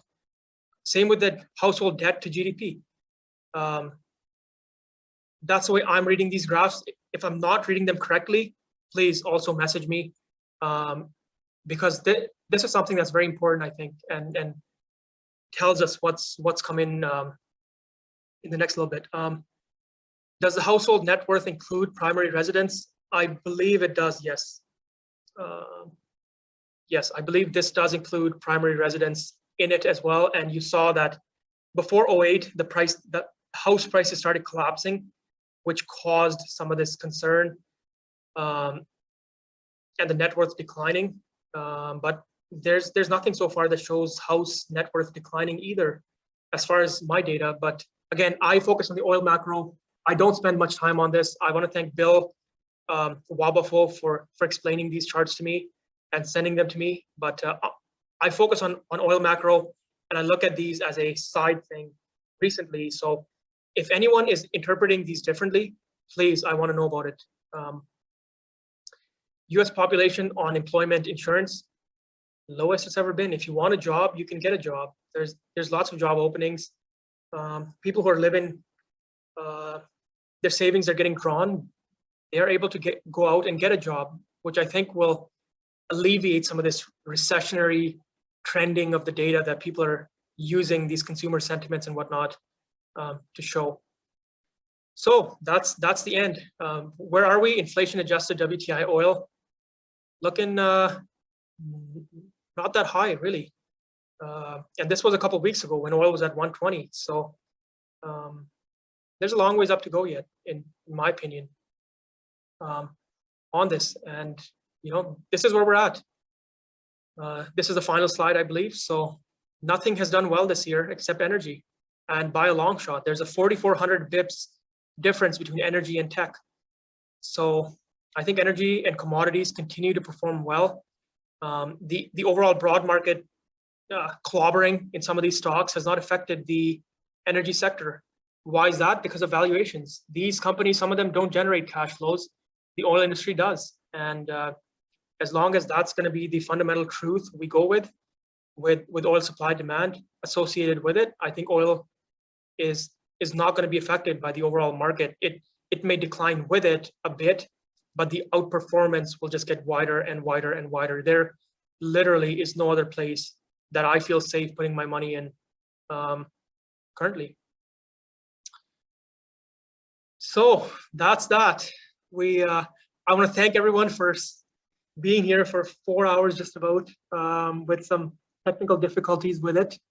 I will try and salvage as much of the recording as I can and put it together. I think I should have stayed in my original position with the Wi-Fi rather than try and find the better space, because the last 3 hours I think have been pretty good.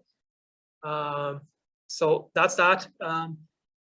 I just want to say that these presentations will just keep getting longer, because every question I get from these, I add on to it. I add on to this presentation. So eventually, I think it's going to go to every month, and then every 2 months, every 6 weeks to 2 months, because no one really, I mean, there's 80 people here who had the patience to sit around for 4 hours. So I can't thank you enough for this Saturday, spending time here this Saturday.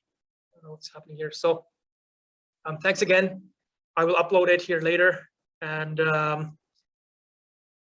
we have the company's valuation seminar coming up next Saturday. So I look forward to seeing everyone there.